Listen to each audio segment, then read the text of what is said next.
Today, we celebrate the second anniversary of Call of Duty Mobile. I can't believe it's been 2 years already. I have absolutely always wanted to do this.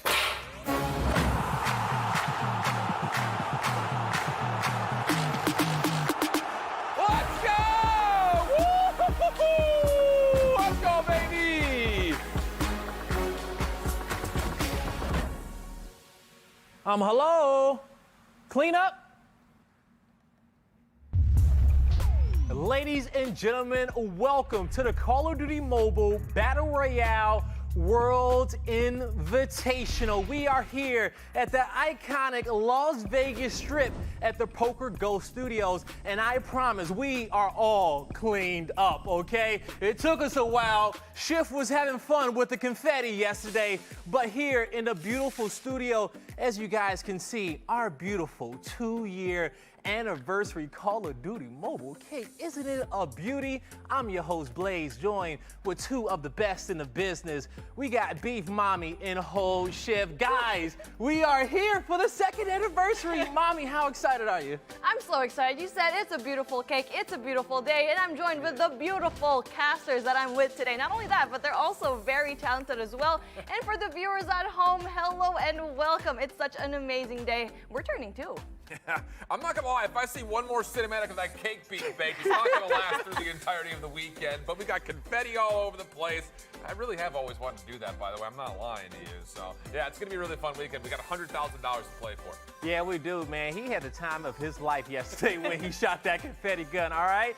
But, folks, what are we baking up today? Well, let's go over our format because we have 20 teams of the best content creators in the game about to play 5 rounds of Battle Royale, one of our favorite game modes out here in the genre. And when it comes down to it, it's going to be 40 points for first, and these points are going to trickle down to 6 for last. We'll be breaking that down for you guys a bit later, and we will have 5 points per kill in the format today. Now, we got that broken down, but where are these players going to be playing, folks? Well, hell, we're going back to Blackout, okay? Blackout is back.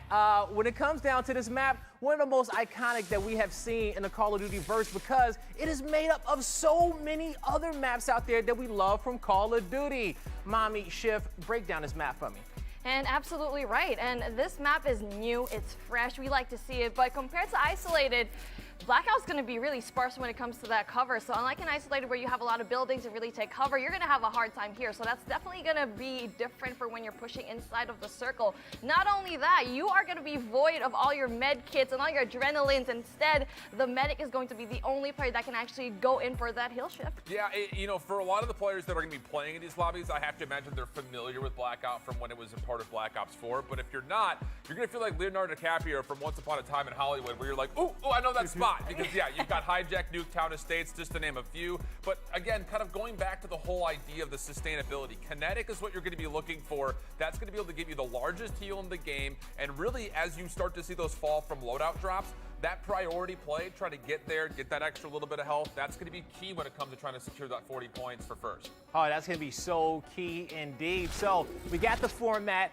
and now we also know the map in which we're going to be playing on. But now it's time to introduce our duos, 20 of the best duos that you're going to get in Europe, combined of some of your favorite content creators, some of your favorite in the Call of Duty mobile space. Mommy, looking at this iconic list of names, who's standing out to you? This is a stacked roster, not only for Call of Duty Mobile, obviously really big names already here. Ferg being the #1 content creator for Call of Duty Mobile, not only for MP, but he does dabble in VR as well. And Schiff, you've seen a bunch of other places over here. Yeah, I mean, I definitely keep my lens around what's been happening in the esports scene. So to see so many names from both Stamina and Nova, that's going to provide, I think, some heavy-hitting kill potential in those particular duos that we're going to see. And now you have to feel like, hey, if you're good with the multiplayer, you're snapped and you're cracked there, it'll probably probably be a 1-for-1 when it comes to the Battle Royale as well. Yeah, it might be a 1-for-1 because, as we said, we're going to have some players from Call of Duty Mobile who have been competing in this space, but then you also got some Call of Duty content creators from other spaces, maybe if it's Warzone, CDL, CWL, CDL, and no matter where they're coming from, they are coming together to play, so you have to play that into a factor. Now, guys, let's talk about predictions for this tournament. Who do we think are going to come out on top? And I know for me personally, I got to go Big Ferg and Songho, all right? The best in the game, you know, I think that they're going to come out and they're going to put on a show for us, all right? Mommy, how you feeling about it? I'm feeling that, but at the same time, I'm going to have to pick my Filipino homeboy, Miney, over here. He is in part of the Anarchy team, the #1 team in MP in Europe. So, again, he's also partnered up with a really strong woman as well. Daniel is really known in the scene. Yeah, I'm going to go the esports route as well, but I'm sticking with what Yaya's been able to provide to the multiplayer, playing with Alvaro. I'm really excited to see what they have to do. I think you picked a good one, though, Blaze, because you have two players that are very capable on the mobile space, but I don't know. I feel like the esports players are going to have just a slight edge when it comes to the Battle Royale. Just a slight edge, huh? Okay. Might be a big edge. I Yeah, don't know. you know, maybe that competitiveness in them, all right? But no matter when you started playing Call of Duty Mobile, rather if it was all the way back in October 2019 when we launched internationally on mobile devices, or if you were there for the 1-year anniversary with the release of Alcatraz in October 2020, then you go forward to January 2021. Fight for Humanity. We reset back to Season 1, and now, September 2021, it's the release of Blackout. So when it comes down to our 2-year anniversary, we have had so many awesome moments here throughout the community, and, you know, we've experienced a lot. And you know somebody who's been there since the beginning? The queen herself, okay? Mommy, what has been some of your favorite moments throughout the 2 years in Call of Duty Mobile? Man, coming here from beta, a lot has come a long way. I mean, I love the game. We're now turning 2. We're not babies anymore. We're toddlers. We're skipping around. We're jumping, doing backflips. But I think for me, the best growth is the community, like we say, COD community, because every single one of you guys at home, that's the reason why we grow as a team, as a community, that we are so great to be here. There's been a lot of really cool moments, but for me, I still go back to when I was first introduced to the esport of COD Mobile, which was Maven listening into that iconic clip, 5v5 firing range, team comms, and no one had any idea what they were listening to. That little bit of chaos, I think, is what makes COD Mobile super fun, when you start to look back towards the history of all of the great moments through COD, put it all into one baked-up game, and then throw esports on top of it. Yeah, you kept me there. Yeah, man, and you know, Mommy talks about COD community, and you know, me and Schiff, we kind of came in throughout the Master Series, and we were welcomed with open arms, so we definitely love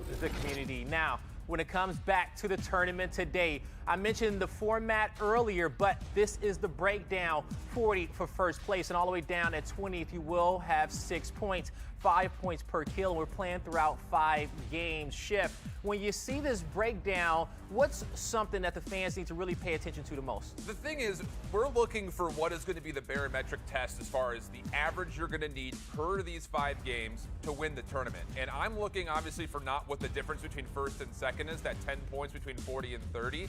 But if you think about the fact, if you've got a 2v2 at the end, you win that 2v2, technically you're gaining 20 points on your opponent because of that 5 points per kill. So it's going to be a little bit difficult, I think, at the beginning to know what exactly is going to be a standard game as far as what you need to tally up to get towards the top of the leaderboard. Yeah. But I mean, with that much points being thrown around for placement, we'll figure out pretty quickly how many kills do you need versus how good you need to place to kind of hit that metric. Yeah, you make some valid points right there, Chef. Now, when we saw the format, okay, we see how many points you can get per round, but what are they playing for? The lion's share of a $100,000 prize pool. That's $30K for first place, Mommy. That's a good amount of money. That is absolutely insane amount of money, and honestly for me, every time I see a prize pool, I just automatically try to convert it into my own currency. That is a lot of CP as well, so I'm pretty sure a lot of these players will definitely enjoy that in game. All right, man, that is a lot of CP, okay? That's a lot of skins there. All right, man. Now, as we're coming to, you know, the wrap up here of our pre-show, well, our beginning of the show, as we're about to head into the game, you know, we got some awesome teams out there that's about to play.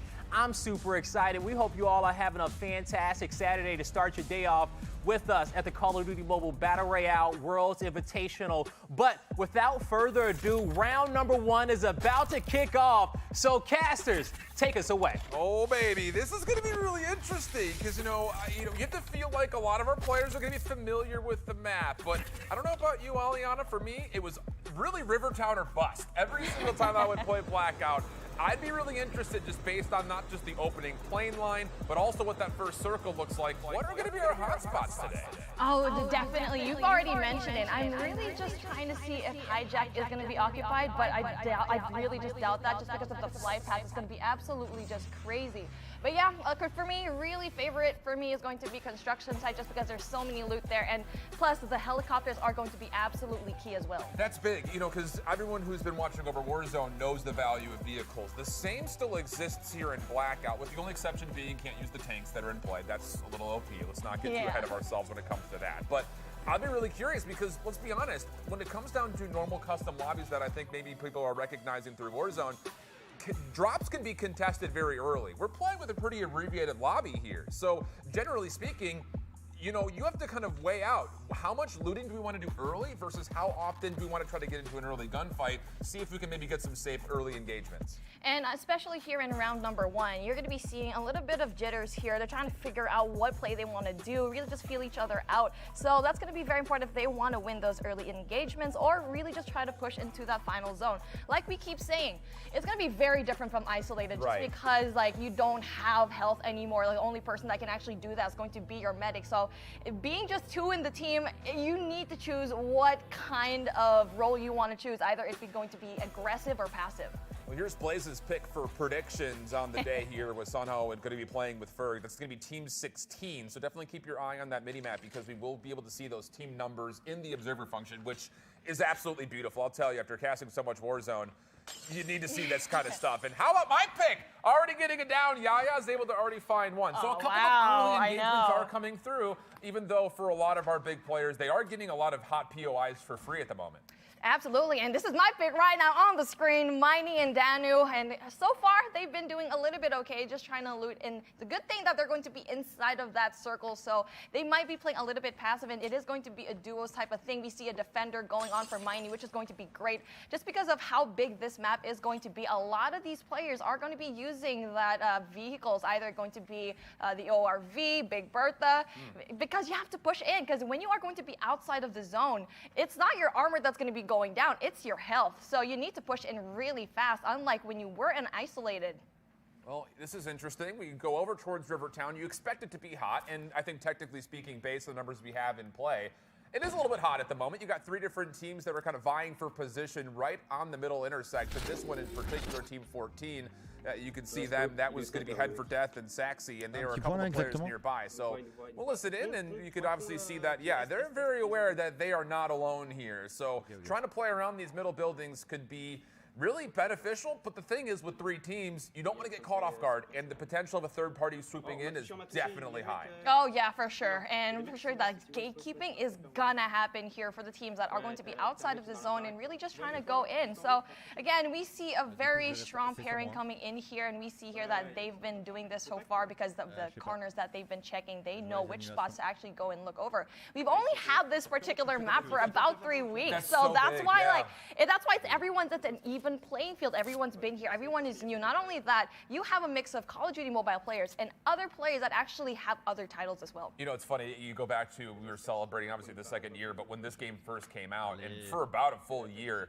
I was literally a Neanderthal, just using 2 thumbs, like trying to figure it out. Like, oh, there's somebody. I would stop moving so I could aim and shoot at the same time.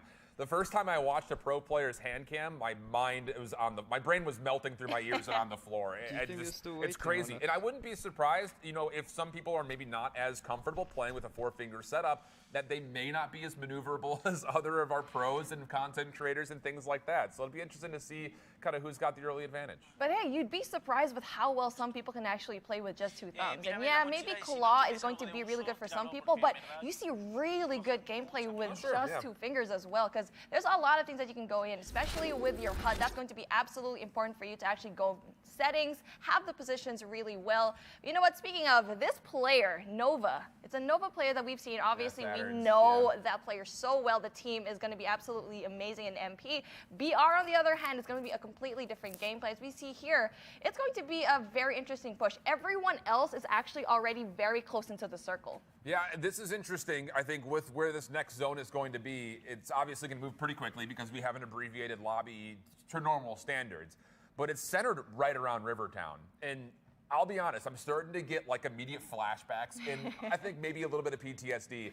When you have to cross over any of those bridges in a late circle situation, you feel very nervous about it. Or even worse, you find yourself not on a bridge. You have to swim across the river. Oh no, there's too many times that I have fallen victim to that kind of rotation. So.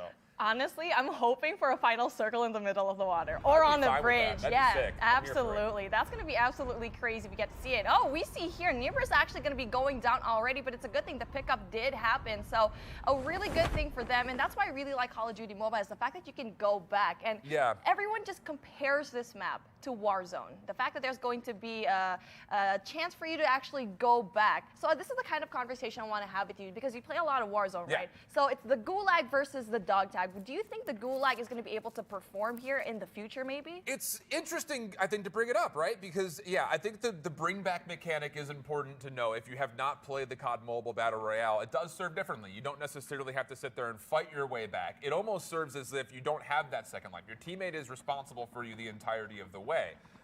It'll be interesting. I think if they could find a way to incorporate the Gulag, I think for Warzone, that was a really cool way to incorporate a second life where you have to earn it. You're not just getting bought back for free. Or by $4,000. So yeah, it's definitely an interesting mechanical idea, but at least for now, you know, that is something to keep in the back of your mind, that you do have to play for a revival game. You're not necessarily down and out, even though if you find yourself early eliminated. Oh, definitely. You heard it from the guy himself, but here we go. We finally have our first engagement from the side of Ferg, and that's going to be absolutely big for them. Not quite sure if they were actually able to go and eliminate the full duo, but let's see what is going to happen. What they need to do, though, is to finally find that chip upgrade. And as we all know, that is probably one of the biggest updates that we've seen here so far. When you do go to that chip upgrade terminal, you have to wait 10 seconds before you actually go and get whatever is there. So by that time, a team can actually go and swoop in and attack you. So I guess the real question is, at what point in time are you looking for these squads to maybe rotate and play for those upgrades? Because that's the other thing that's very different from what we had in the original Blackout versus what we have here. I mean, at the moment, with the helicopter and kills coming through, it feels like Ferg is pretty confident and comfortable. Is this maybe the time to kind of play for that power spike? Definitely. They've had the momentum already here so far. Multiple kills already to their name. Not quite sure how many they have, but you know what? That's going to be absolutely key for them. So the rotation going into that later circle is going to be important for them, and they already have the momentum, like what I said a while ago. Now it's going to be the vehicle gameplays that are going to be very important just because of how far this team has gone here. You can see the circle is going to be smaller and smaller into it. We already have like 5 squads already into the mix, and a bunch of others need to go and push. Yeah, at least the vehicles are going to be here. This is the team over by Turbine. It looks like that's making their rotation. It's team number 7. It's Drari playing with Boxer. So they're going to be fine to find the slow side of the circle eventually, but positioning is going to be really interesting coming up because you have the train tunnel that kind of connects over by train station, which could provide you at least a little bit of cover. I mean, that's the one thing that you had mentioned at the top of the show is that you don't have a litter of buildings like you would see from Warzone or from what we had in Isolation before. It's going to force a lot of those gunfights to come through. So it'd be really interesting, I think, to see if you can find defilades, ridges, and things like that. Give yourself some high ground and maybe just play for some circle advantage. But we go back over just towards Asylum on the outer edge of what this next circle will look like. And Team 11 is looking like they're pretty comfortable. It's going to be Veer and I believe Angelica who's playing with them. Yeah, I feel like this team is actually going to be doing some gatekeeping. They're looking for a fight over here, and it's a good thing they have that high ground. And it's important that not only do they get the high ground, and just because there's a hill right beside them, so it's not too comfortable because they might get gate kept as well. Just how the circle is going to be closing in, we'll be seeing it in a little bit. But take a look at the kill feed right there. We see Robbie just just absolutely popping off. Saturn's going to be out of the game, but how much the team that can actually go and pull through, if his teammate is actually still alive, we're not really quite sure if that is going to happen. But again, you need to see a lot of these teams really go in there for the fight. And Veer, he needs to get that kinetic armor on, like what you said a while ago.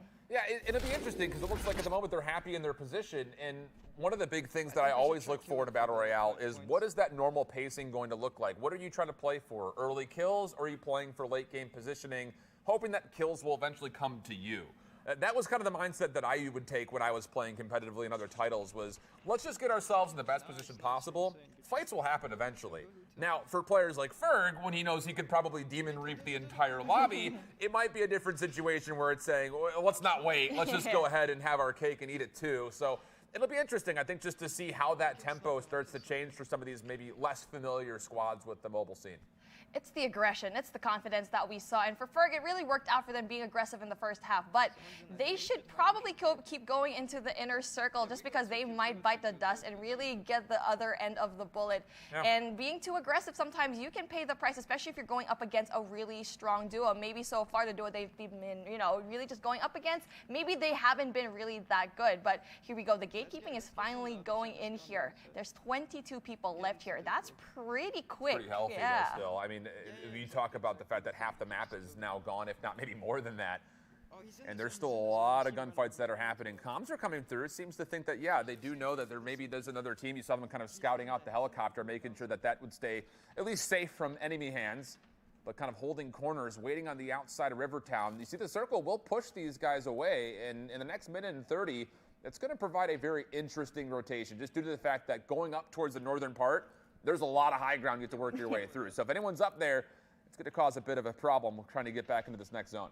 It's really the positioning that a lot of these players need to go and think about. And what I've seen here so far, just apart from Ferg, they've been doing that. So that's really important for us to actually go and see. So again, a really great intention over here. Inferno is going to be going in, and it's going to be dark right all by himself. And that's going to be a very tricky spot to be in, especially if you are going up against two other people. Robbie, though, having 3 kills already for his name. Now that is going to be very impressive. Yeah, this is another squad that's right here. I mean, you've got 19 and number 4. So Robbie's team being number 4 here, 19, we saw their other perspective. That's going to be Dark Wizard and his teammate right on the outside. And you got to win this gunfight. You got to do it fast and quick because you don't have a lot of time here. I mean, you got 45 seconds, a long way to go. Here comes the smoke. The rotation's underway. And Inferno and Robbie, I don't think they fully read this as of yet. Inferno's taking a couple of shots, but he's under a little bit of problems as he's in a 1v2.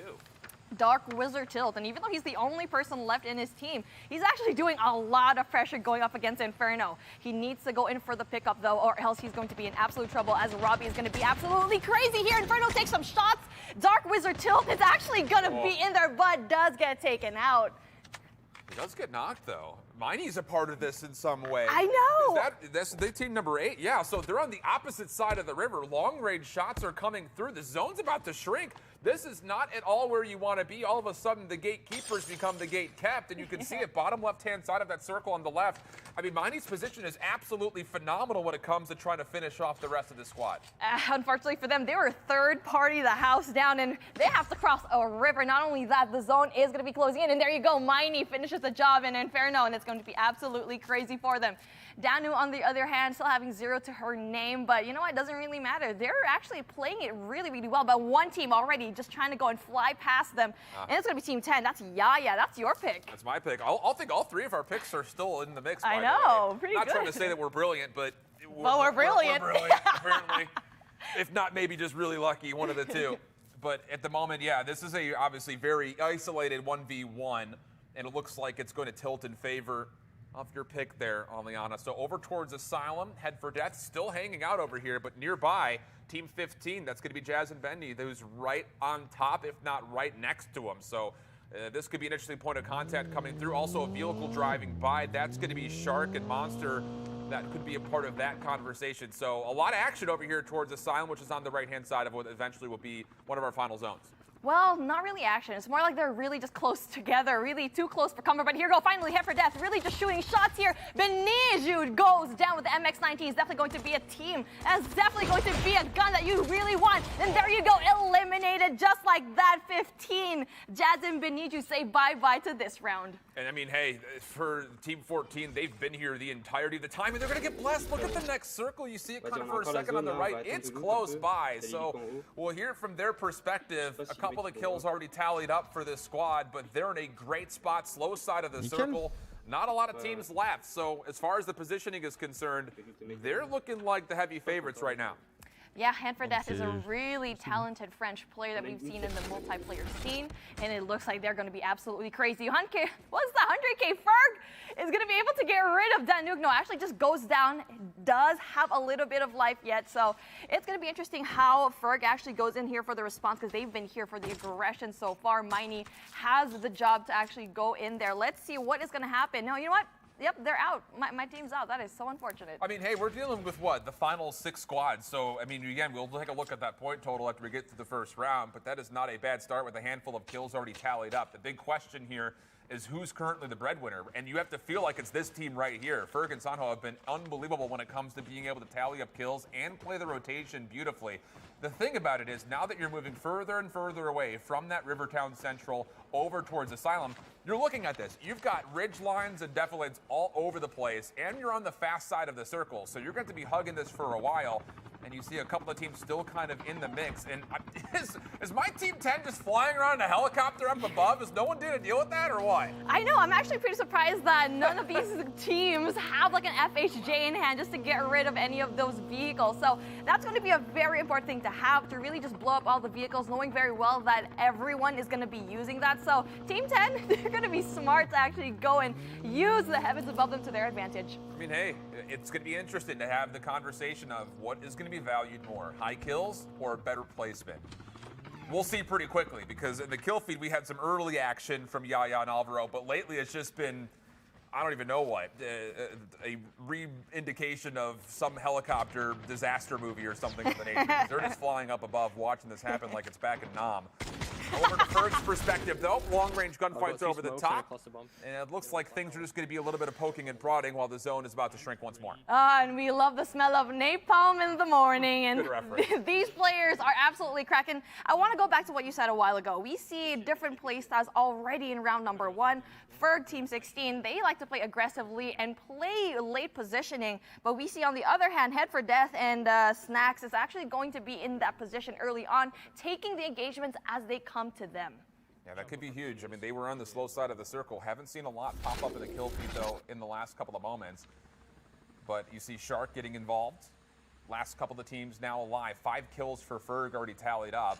They still will have to rotate. And, I mean, you've got a team right on the other side, and now they're going to see this. This is Norby and Shark that's on that ridge line. Zone going to shrink in 30 seconds. You have to be clean with these gunshots, and Ferg, you have to recognize that, all right, you're looking at me right now. Can I make this play to get this rotation? You've got to be able to at least push these two back to give yourself some space to work with.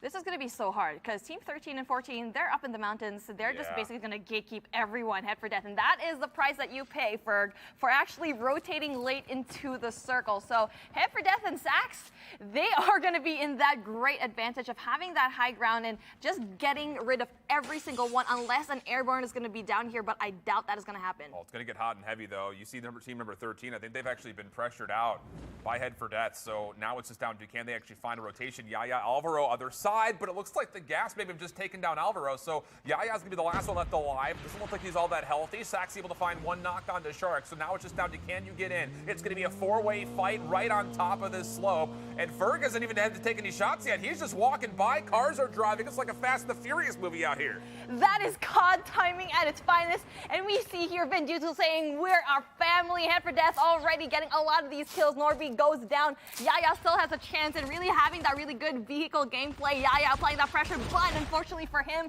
gets eliminated. Head for Death getting a lot of these kills so far. Oh, but Ferg gets the hip fire off. He's going to find 1+ a down 1v1 with Saxy. Shots are good. Ferg will clean things up. And how about it? Blazes pick.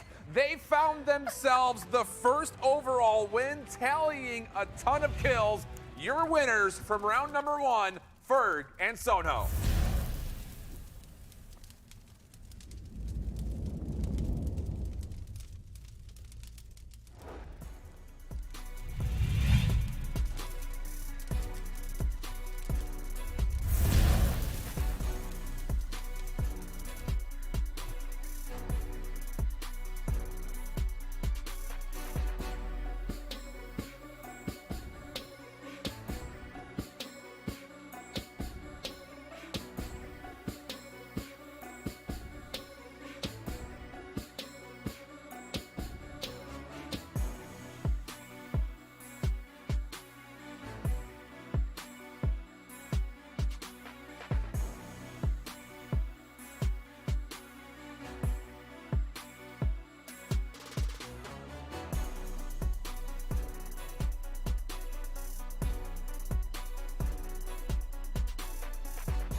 Welcome back to the Call of Duty Mobile Battle Royale Worlds Invitational.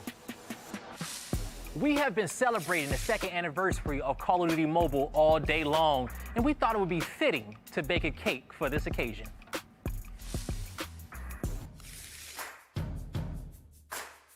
Treat sitting right in front of us, guys. This cake? Come on! It looks so good! I just want to take a bite out of it. I'm going to be honest here. It's right in front of us. I'm hungry. I'm hungry for some action, but I'm hungry for some cake. Man, like, the fact is that you guys saw the cake on stream, right? This thing is massive.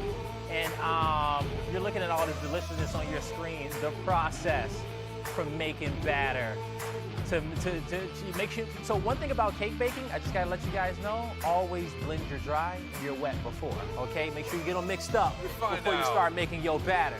All right, you saw it there. You know, I know a little something about making cakes every now and then. Bakes at this point in time. What? I mean, look, I don't know about you guys. Guilty pleasure. I am a huge Cake Boss show fan. I feel like I am actually a part of this episode, even though we're watching it from the outside in. I mean, you got the fondant. I mean, it's like, I don't know, like you feel fancy. You got a big old cake right here with all the fixins on it, and yeah, this is super cool just to see how it's all made. The detail, bro. For real. Like the building, hour 12, we're stacking now, all right? I can't wait until, you know, this event is over and we get a chance to eat it. Maybe tomorrow during the NA show, I can maybe smash your face in it. Whoa. Oh, that sounds great. There was a question mark thing. Yeah. It was. Okay, so let's all right. Let's say if a certain team wins, they get to smash your face in the cake on the top layer. Oh, wow. Maybe? All right, well. I mean, I've already done confetti. Might as well get it. You might as well knock off everything off the bucket list from having a fantastic weekend here at the Call of Duty Mobile Battle Royale Worlds Invitational. We are so happy to have you guys with us today. You guys just watched the beautiful making of this second anniversary cake. And my God, isn't it a beauty? It really is, man.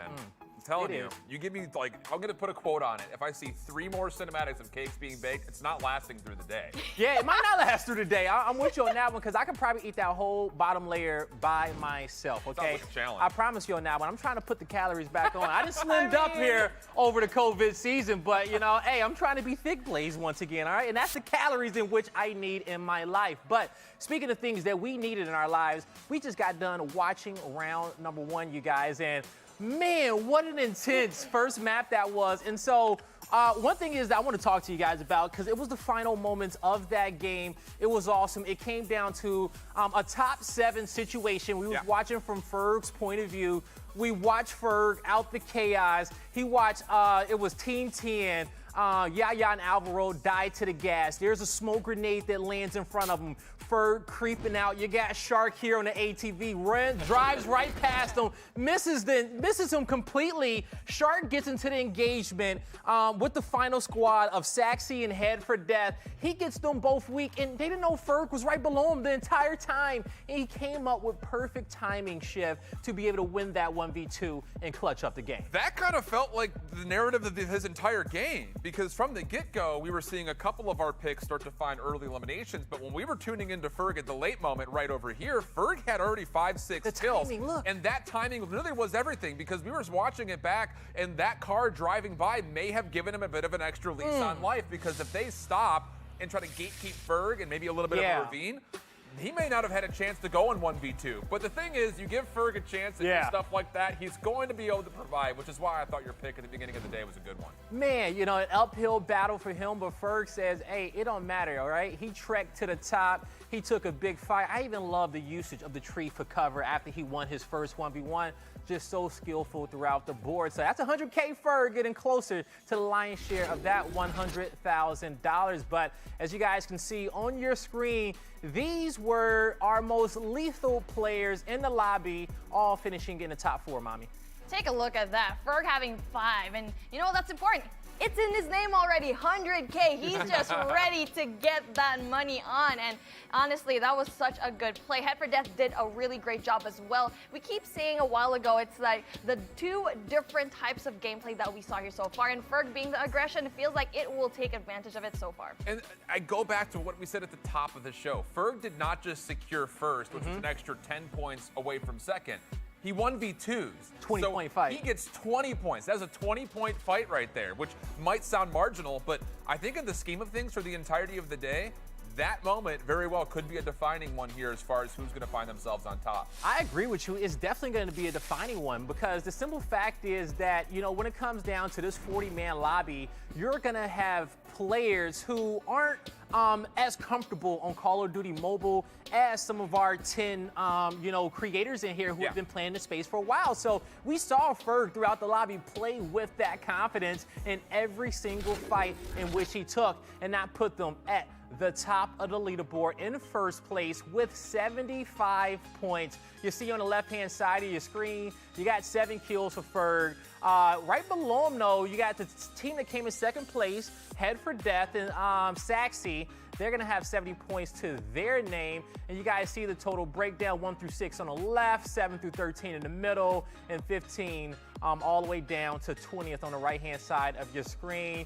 Schiff, anything standing out to you in these standings? I'm surprised it's as close as it is between first and second, which I think, again, goes back to the narrative of not just finding that extra 20 points was big for Ferg and co., but the early eliminations that also were confirmed by Head for Death and Saxy that we saw throughout that rotation through Asylum kept them not just in this game, but a very steep gap between them and third overall. So, yeah, it'll be interesting. Will 70 points be what we're looking for on the day, or was that kind of an outlier game?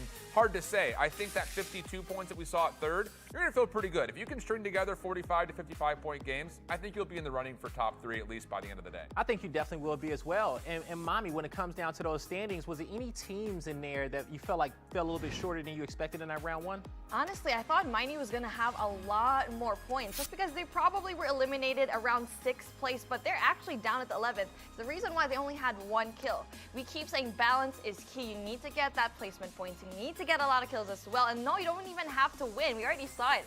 Top 2, that's only 5-point difference. Yeah, it really was. Like you said, I'm surprised the drastic difference in points.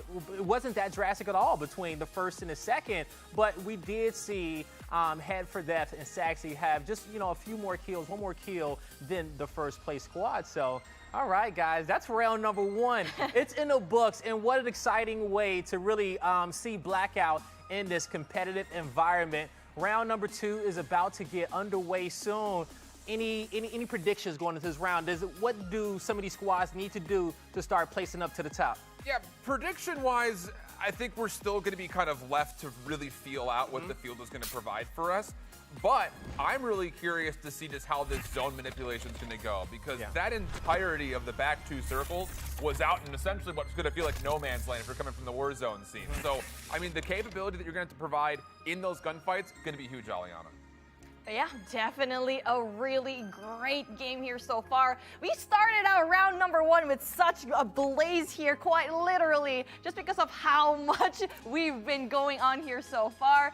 And you know what, Ferg, being on the aggression and showing everyone that he can actually go in there, knowing very well that even though he's at a disadvantage, he's going to take advantage of that. Doesn't really matter for him. You can see the flight path over here, construction site all the way into Ghost Town. I like what I'm seeing here. I like this flight path better than the first one. Yeah, everything's an option right now, I think, is the big key. And just for those of you that are watching at home, keep in mind that those team numbers that we had from game 1 will be the same every single lobby. So if you're looking to track some of your favorite players, get to know what their numbers are, and then try to follow them as best as you possibly can.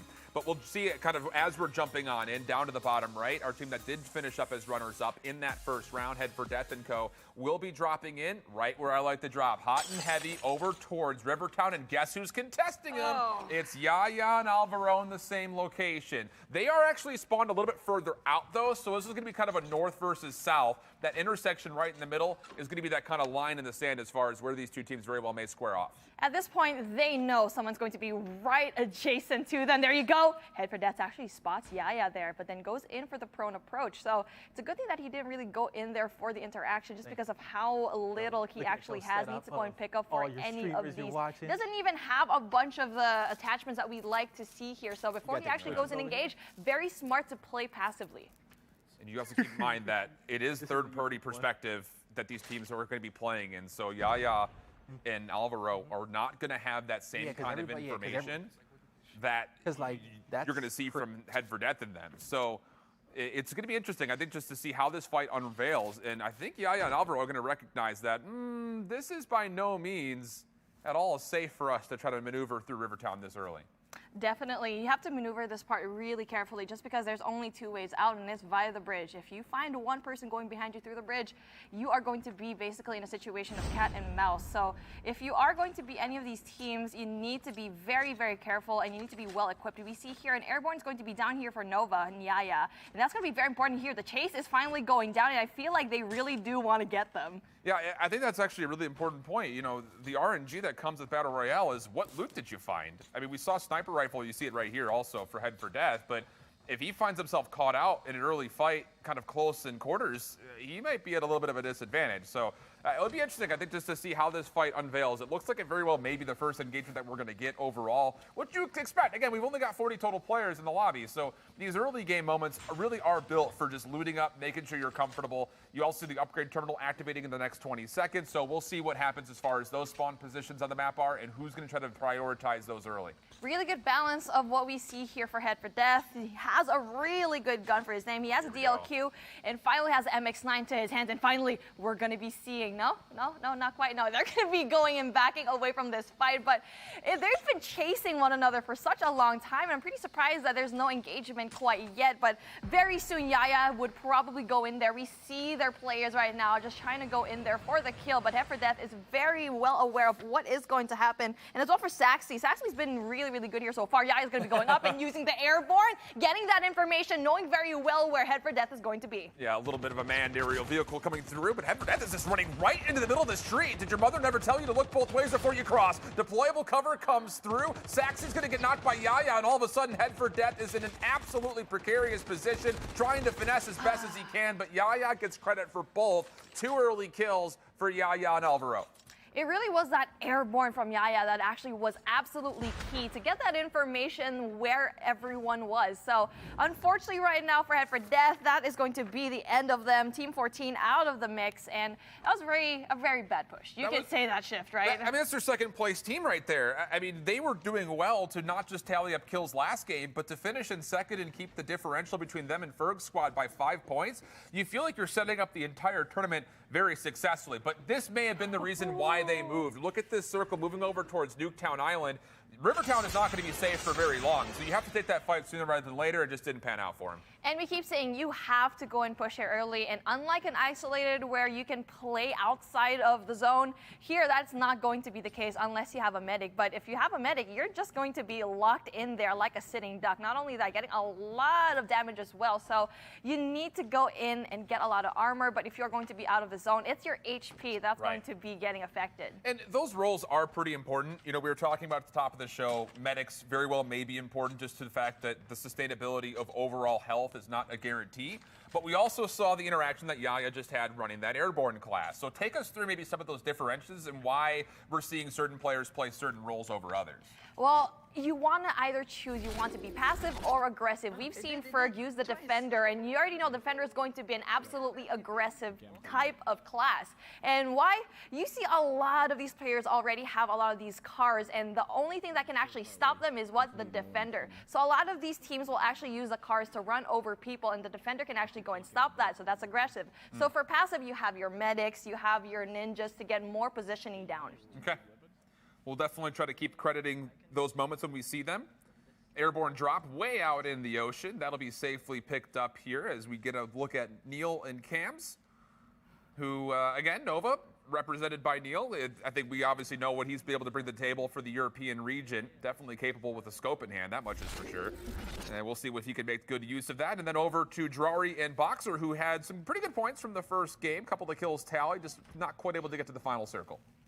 Drari is already a pretty big name here in Stamina, not only for multiplayer, but he's been doing a really good job in BR as well. So a lot of these pro players for Call of Duty Mobile already doing a good job. But for Marvin, though, let's see what he has to offer here, because I know it's going to be a very new game, like we keep saying, that a lot of these creators who are not really going to be in Call of Duty Mobile, who aren't really accustomed to it yet, might have a harder time. But we saw already, especially for the side of Ferg and Sonho, they don't have a problem at all. We have not seen them yet in the kill feed. More tallies coming through. A little bit of team-on-team action as Marquis has been able to down Neil in the kill feed. And we jump back over to Kranix's POV, playing with Grizz from Stamina, and they find themselves just outside the zone, but it shouldn't be too difficult for them to rotate in. Looks like it's going to be pretty free. Speaking of, how about it? Soho, Ferg, vehicle action, able to take down Alvaro and Yaya. So again, another big duo eliminated from the scene, and good tallies coming through for our team currently in first.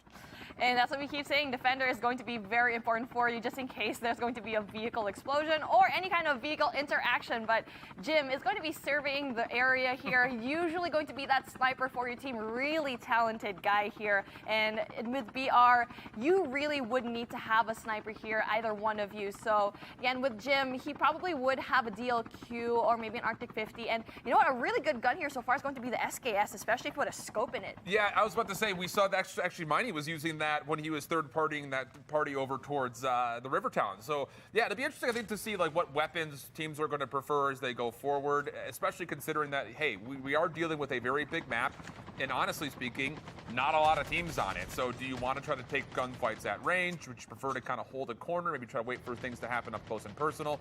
We'll come to learn here pretty soon. 30 seconds remaining, and of course with Newtown Island looking like it's going to be the dead center of this next upcoming zone. It'll be curious to see how many teams are going to start funneling their way over here early, and would you look at that? My goodness. Oh, yeah, no. We're going to have cargo still a part of it, and every little bit of the outposts on the bridgeways, but this is what I was afraid of when that PTSD comes through. Trying to get across these bridges, if it ends up being a final Nuketown Island circle, is going to be hectic. Now, I'm not quite sure if you actually get to see like the map a while ago. We saw a bunch of those purple hexes. If you guys aren't really aware what that is, it's the loadout. So a bunch of these teams already in Nuketown have their own personal loadout. So that's going to be very hard to actually go and match up, especially if you have not really good guns going into the circle. Ferg is just having himself a recreation of Mad Max Fury Road over here, just running everybody over with vehicles. Jumps out, eventually takes care of Narcs, but how about items? He's in an opportunity to try to, ooh, zone off Miney maybe, but that's an absolute snap-on. Again, the players are playing in third-person perspective, so talking about Miney being able to respond, that's a heck of a reaction. And now you still have to rotate. That's the big key, and there is still a team right in front of them. They're going to hear those shots. That's going to be Veer and Angelica who are the next ones up. That's going to be very difficult for them just because they might get gate kept here. Veer is going to be a very good player, but you can see already from the gun choices that our squad over here has. So Team Danik is going to be Miney. That's going to be very difficult. Oh no, Danu, go away. The zone is not going to help in her favor as well. He pulls out the defender, but there you go. Miney was already knocked out by Veer using the SKS. Like we keep saying, this is an overpowered gun. This is so tough, having to fight through the zone. Not going to happen. Veer able to tally up 2, but they still have to rotate. Can they outrun the zone? It looks like they should be able to. Angelica's 1 HP. Can you get in? No, not quite. Veer's going to try to stick, though, for the res. Risky play coming through because this zone still has a long way to go, and there are no vehicles nearby. Yeah, not only that, your health is going to be going down and down, and I don't think I saw that either of them was going to be a medic, so that's going to be a difficult spot because that's the only way you can actually go and heal yourself up. Not only that, the medic's going to be static, so you have to stay in the same spot. Not only that, and go inside as well. So you can see here, Ferg and Soho going to be that #1 team here so far. 4 kills already to his name. The only people that are going to be a little bit close to him is going to be Inferno, and 36 points. That is not going to be close at all. And no kills so far, so they're going to be playing for that late game. Keep your eye to see where number 6's squad will be positioned, as it does look like Veer and Angelica were able to make their way back in, at least based on what the graphic we saw right there had to say. But there's still a lot of rotation that's going to happen. The good news is for Ferg and Co., at least at the moment, if they wanted to go back-to-back for wins, they've got some more zone to play with on this side of the river for now. Navalha, long range, tapping off as Ferg, able to find some connections, breaks the armor plus the knock. Clean taps coming out. Is there an opportunity to finish the kills? So far, you would have to figure no, but that's not going to stop Ferg and Soho. They're on the way to pursuit. Absolutely, and the pursuit of happiness is just right over there. Just because they're going to be able to get rid of one more person. Navalha gets spotted. One more person left here. Ferg already with 3 kills. Tries to see, only gets hit markers, and finally knocks down Navalha with the SKS. It's absolutely crazy gun here, and that's why you need to get this gun. Jay stuck behind this rock, but technically speaking, does have some safety to work with this next zone. So you have to feel like he's just going to sit there and wait things out and hope that eventually the circle will force Ferg to kind of just get away from me. Just, can you stop, please? Can you stop abusing me? Well, you can see here, that is not going to be stopping right now. It's going to be very difficult. Jay, all by himself, Navalha already going down, so it's very hard for him to actually go in for the pickup. Knowing very well there's going to be 2 players hot on your feet, but he's not going to be able to actually go and give up your Arctic 50 in hand. That's going to be very important for him to actually do. Not quite sure if this is going to be a really good spot. Okay, there you go. That is a very good play, knowing very well that he's going to lose that gunfight. Yeah, I like this just because you got Grizz and Co on the way in, but also team number 17, Saturns and Daga are also in the mix. So this is going to be a breakout potentially of 3 teams fighting. And for Ferg, he's saying, all right, bet. Let me find out. Go back over, though, to Jade. Not able to successfully rotate. Jim was waiting for it. 10 seconds until the zone starts to shrink, and it does look like Ferg is going to take a fight versus Team 17. That's Saturns and Daga right on the other side, still looking to get into the zone. That was just unfortunate for Jay, and it was just basically the nail of the coffin for him, really going in for that push into the water. But here we go. Ferg bringing down the defender, really just trying to go in for the cover. Nova and Daga is actually going to have a really good spot, knowing very well that he's going to be cornered. So really good smoke bomber right here. You can see here the zone is going to be closing in. Team 17 right behind them already. It's going to be an absolutely crazy turn here. Yeah, this is a big gunfight in the scheme of not just this lobby, but potentially for the leaderboard. Saturns goes off, but Ferg is trying to take the high ground, gets tagged up on the move. Saturn's looking to pursue, but he's by himself. Sonho's here to help. Daga, where have you gone? Are you just going to leave Saturns to try to do this 1v2? You feel like with all the players in the lobby that he could capability-wise be able to do this, but Ferg still got the high ground. And well, you have worked your way into the circle, but these 2 teams are right on top of one another, still waiting for this battle to unfold. Oh, how to turn tables. As a while ago, we saw here, Saturn's actually going to be able to get that high ground, and now Daga tries to get that as well. What they need to do is to be smart about this and use their ops really well. Ferg is going to be able to go down, takes a lot of those shots, but not quite sure if that's the best thing to do, is actually go down. I mean, they almost find Saturns as the key. He's kind of in a tough position. Daga has to forfeit the high ground to try to help out.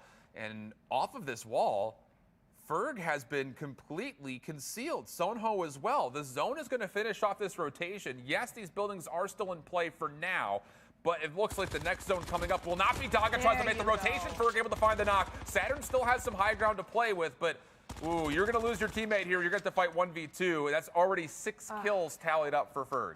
Daga should have went inside the house instead of just lurking outside, knowing very well that Ferg and Co are going to be right behind them. It's all up to Saturn to actually try to make a play and maybe even go in for that pick. I know it's going to be a little bit too late for him. You can see here such a great positioning, but uses the head glitch to his advantage. And here we go, hops over to the next building. And Ferg, you have a very tough job to do because Saturn's, he's not going to be easy. Make a decision. You've only got about 45 seconds until this zone's going to push. You've got to take this fight. Ferg on the outside. Nova's still with full armor at the moment. Deployable cover coming down, but this zone's going to move. At a certain point, this gunfight's going to be forced, but regardless of the outcome of it, neither of these 2 teams may be able to rotate in successfully because you got to keep in mind there are still teams waiting for players to rotate on the other side of the island. Saturn's eventually knocked. Quick kill coming through for Sono, and now an opportunity with 30 seconds left till the safe zone moves in. Time to get on that high horse and rotate next. That could have happened like 20 seconds ago, Shift. And they just went in there so reluctantly, and now they pay the price because we can see here such amazing positioning already into the center of the map, and they're just chilling. 2 people already, 2 teams left in here right there, just waiting for everyone else to go in there. And Ferg, I mean, we've seen it before where they kind of go in for those late rotations going to the final circle, so maybe they can pull through. There's still 2 of them, so hopefully. Well, you've got this battle currently about to unfold. Looks like 2 full sets of 2 here. On screen, you've got team number 2. That's going to be Jay and Navalha. Against them would be Ice Stream and Trav, who is team number 1. And for the moment, they are the only 2 teams that are in this next circle. So we'll see how things unfold. Team 18 apparently also part of the picture. It's going to be Marky and Ruiz. Sonho has fallen to the gas, so another instance where that rotation's very difficult to manage. Team 16 trying to get their way in. That is Ferg. You feel like there's no way, and yeah, he will also drop out to the zone. So a bit of an earlier exit than they would have liked, but at least I think to their credit, they were able to find a handful of kills, but they will not go back-to-back in lobbies. That is the price to pay to being reluctant in that push over here. But you know what? That's a good thing because we see another squad really just popping up. And we see here Grizz is going to be able to go in there for the kill. He does go down. So that's going to be very hard. Marky as well at the hands of Kranix. So there's been a really good push here by team number 6. It's going to be Jim's team and Landy. They've been doing really good so far. They really just try to go in there for the positioning into the late game. So again, this is a squad that we haven't really seen much. Keegan, Rival, AMR. And they're playing in the bunker. This is down low, which is interesting. You kind of saw it in our bullet point. Yeah, Nuketown, familiar. But this bunker system, if you're familiar with Blackout from the BO4 times, how many times were final circles determined by who can out-heal who? Because there's a team up top and a team down low. They never actually fight one another. It's this who can outlast the zone. So that could potentially be in play here, pending that this kind of cave system will allow QK to kind of get into this next circle. And we'll see how things kind of unfold from there. Up top, though, Jim, 2 kills. Landy down and out. So it's going to be him versus 2. That's team 5 in front of him. That's still Grizz and Kranix. Looks like that's our final 3 squads here. Top 3 situation. Absolutely great position here from all of these teams here so far. And we already know that Team 20 is going to be really cheeky because you are not going to see them at all. No. As we see, 5 and 6 are definitely going to be battling it out. And they're going to take advantage of that. They're going to be right below. You can see how well they're positioned here. That is absolutely crazy. That team who's going to be winning this gunfight, either it be like Jim right now or Landy, that's not going to be very good for them because they're going to look for him. Okay, well, here we go. Kranix and Grizz on the move. Smoke will conceal this fight for now. Again, Team 20 is just hanging out. They just have to outlast the circle, really is what it's going to come down to. Nades over the top, Jim getting pressured, but so far okay. Kranix continuing to throw out and pelt him just a touch. Shots now coming through Jim. Of course he's got a sniper in hand. Why would he not? Able to avoid most of these grenades. The final circle's in play here. 37 seconds until it starts to shrink. And the real question is what's happening with the 1v2? And is there more real estate underneath in that bunker system for Team 20 to stay alive? Let's see if the RNG gods are going to be in Team 20's favor, if it's going to be moving right towards them. And here we go. 1v2 situation, still very winnable. We've seen it already before. And Jim with a sniper is going to be absolutely crazy. Really does the spot. Grizz is going to be able to go and walk around. We see here the poltergeist. No, doesn't really quite work for his name, but they're trying to look for where the last squad is going to be. They're not quite sure where they are. They're absolutely clueless. Well, the thing is, you saw it there for a moment from Grizz and Kranix's POV. There is a ladder right behind them. So there is potential that they could meet up from high ground to low ground. It just comes down to where is this final circle going to pull to, because this will be an out-heal situation. But no, I don't think AMR and QK are going to have the opportunity to stay underneath. This circle is going to be closer in towards Grizz and Kranix are. So it's going to be the who outlasts it. They're not even going to see each other. There's no more real estate down low. Pull out the medic if you have one. No, it's not going to happen. Or Pull out the medic. They have the medic. They have the medic. No, it didn't happen. Shit, that was so close. That was probably like one of the craziest final engagements I've seen here so far. We love a good out-heal situation, but Grizz and Kranix, they take lobby number 2 in a little bit of an anticlimactic fashion. We'll be back after this.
I want to thank Call of Duty Mobile because without this game, I wouldn't be able to stream to my community and my audience. I also want to thank them for the esports scene and winning money, competing against the best players in the world. It's a lot of fun and a great time.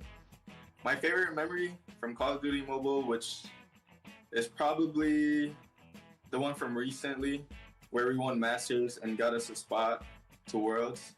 My best memory in Call of Duty Mobile is being able to get on every day and play with players that I enjoy playing with. Being able to travel and hang out with my teammates, playing a tournament and qualifying for the World Championship. I think that's just an amazing experience that you can't get anywhere else. I want to thank Call of Duty Mobile for giving me one of the best feelings I ever had, and that was winning a BR, an intense BR, last circle, 2v2. It gave me literally a rush, and that's something I haven't felt in a while from these mobile games. Getting to play with Gemini, he's a YouTube streamer, he's really cool, taught me the ropes, and when I was playing with him, we actually got sniped by his friend Yanrique. So when we were playing, they killed us and they were screaming his name. It was hilarious. My favorite moment from the last 2 years on Call of Duty Mobile was when they released the new zombie mode. Call of Duty Mobile. Call of Duty Mobile. Call of Duty Mobile. Happy 2nd anniversary. Happy 2nd anniversary. Call of Duty Mobile. Happy second anniversary. Right into the middle of the Ladies and street. Your gentlemen, mother never welcome tell you? back to the Call of Duty Mobile Battle Royale World Zach's Invitational. gonna We get just knocked- got done with round number 2. What a crazy finish it was, you guys, to see what was almost a hill off at the end. Some crazy snipes. Mommy, break it down for me. That was so fun. I mean, going down to that last circle, it was absolutely crazy. They did not see each other. They did not know where everyone was. So right down in the bunker right below them, that was so funny because Team 20, Kike and Revo, they were just being so sneaky right below them. Yeah, they really were. Okay, like they tried to pull it off. And Chip, you talked a lot about the bunker system. Were they actually gonna have some space there at the end? And they didn't have enough. Yeah, you're trying to cross every single toe and finger, maybe even legs and arms at that point, trying to find some extra blast. But it's just one of those things that you just have to hope and pray that the map is going to give you that little bit of favor. But it's not just them. Yeah. You go back to that fight, that elongated fight that Ferg and Sonho were in. That's another instance where you have to kind of make the decision. Is this one kill worth not being able to get to the final zone? In my opinion, no, get out of there. See if you can maybe do a little bit of peel where one player's watching back while the other rotates. Yeah. Get towards that circle, because at the end of the day, those 5 points that Ferg was able to confirm, they missed out on, 20 to 25 different points on placements because they couldn't rotate into Nuketown Island. So that's super important as well, just to know what fights are valuable and which ones are just taking too long. Let's just bypass it, go to the next. And I agree with that too, because that rotation, they didn't get there fast enough, as Shift has already said. And even going back to that fight, one thing about it is that Ferg and them had to kind of really play it from a defensive position because they had left hand, Right, in a third-person shooter. And they did a great job working their cover, repositioning, and taking cover at that low part of the fence to not be seen and pop out and get those kills. But they took a lot of time, slowed them down in the rotation, because as we've been watching Ferg and Soho, they have been hitting shots all throughout these rounds. And Mommy made a comment in round number 1 about Fast and the Furious. Were we watching the Fast and the Furious? But we're looking at the kill feed. Maybe you guys saw it on Ferg's stream, but he was running over everybody like it was Mad Max out here early on in round number 2. But man, it was a good one. We'll be seeing our results on the leaderboard soon to see how these squads stacked up after that first round. But off the bat, any surprises to you, Mommy, from what you saw?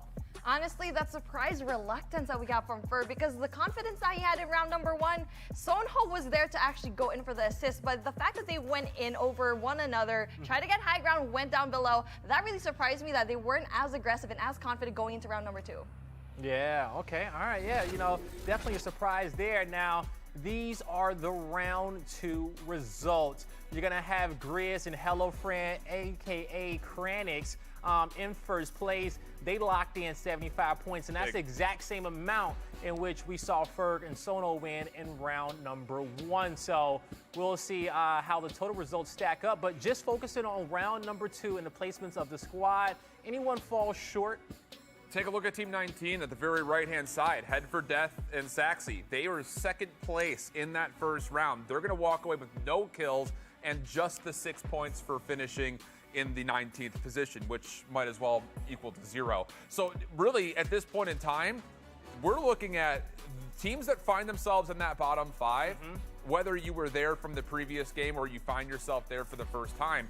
You don't have an outlier game anymore. With only 5 games in total, and with Ferg & Co. still finding a number of points, 55 on top of the 75 they had from round number 1, they're in a great spot, you would have to feel like, on the overall leaderboard, which means all the other teams need to scramble to make sure they're fighting for a top 5 position coming up in this next lobby. And also, too, Shark & Co. was in top 3, right, in that first game, and they went to 17th place.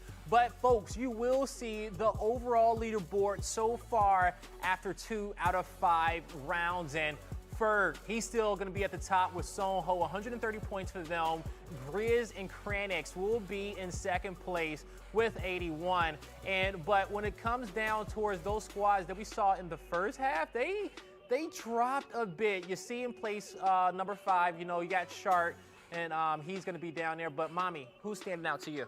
Well, honestly, it's really that number 1 spot. And Grizz really just climbing up from the bottom and really just going to top. Yes, they were at the middle of the pack, but really just getting that first win, you need to be consistent. And so far, the only team that has done that so far is going to be Ferg and Soho. And unfortunately for the other teams that were at the top a while ago, they did so bad in round number 2. So this is what we keep saying. Balance is key. You want to get those kills. At the same time, the placement points as well. You don't even have to place that high. You have to put yourself in that sweet spot of that top 1 and top 5.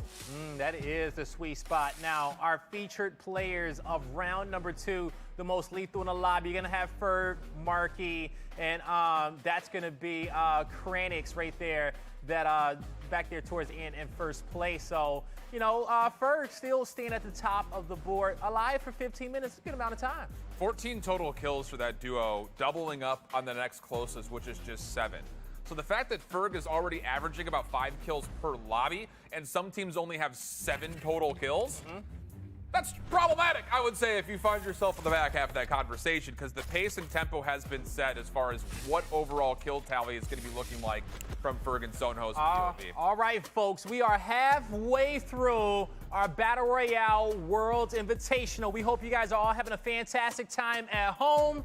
Casters, take us away. Another plane route here that's going to allow anything you want as far as the drop zone is concerned. So now we've seen a couple of different times. We have got a little bit of hotness going on in Rivertown, 2 straight maps in a row. Anticipations, have to figure like it's going to be the 3rd time in a row here coming up as well. Yeah, and unfortunately for a lot of these teams, you are going to be dropping in hot into a very amazing mix. Because firing range, definitely a very contestable spot, construction site as well. You know what's really interesting for me in this map is that you don't actually get to see where the helicopters are. Usually if you are going to be in the regular ranked gameplay, you get to see that. For I guess in this particular matchup, you don't get to see where it is. That really just adds a little bit more of a what is going to happen situation because you don't know where it is. Marky Ruiz going to be contesting over towards these kind of luxury mansions just outside construction site. Know the kind of familiar term back in the day. People called this 6-pack, even though there were 8 of them. Not really sure how that call out came to be. But this is interesting because Grizz and Kranix winning the last game. If they fall early, only get 6 points, they could be out of the mix again. So a very important gunfight that you have to feel like is only a matter of time before it starts to unfold.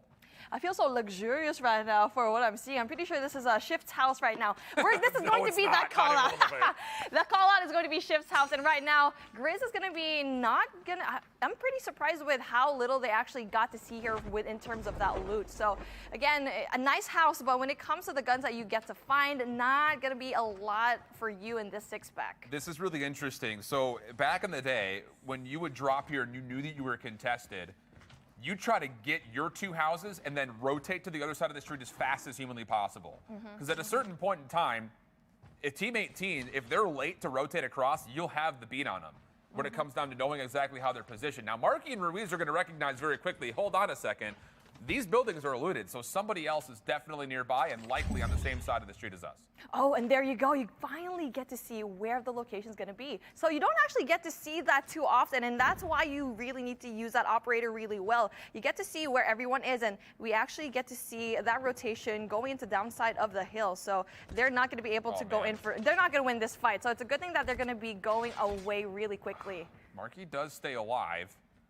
Grizz the one kind of throwing shots out. An aggressive game of tag ensued, but that was a one-sided conversation. And it looks like for Grizz, with Kranix, they're going to opt just to play the rooftop. I mean, you see the zone, how it's going to unfold here. They're going to be safe for a while. So this might be one of those situations where maybe you just let the zone come to you, but they are going to take a long route on the outside, maybe still try to contest this, but at the same rate, this is one of those moments where you can make a decision. Do we want to play for the kills or just play for the zone? I think we're getting our answer. Grizz and Kranix say, let's just stay alive for now. Absolutely. Staying alive is going to be absolutely important. And the fact that they don't really have a lot of these guns, so the fact that when they go in and push, they need to get a lot of these guns. The loot is going to be really good if they go push into firing range, if they do so. And you know what?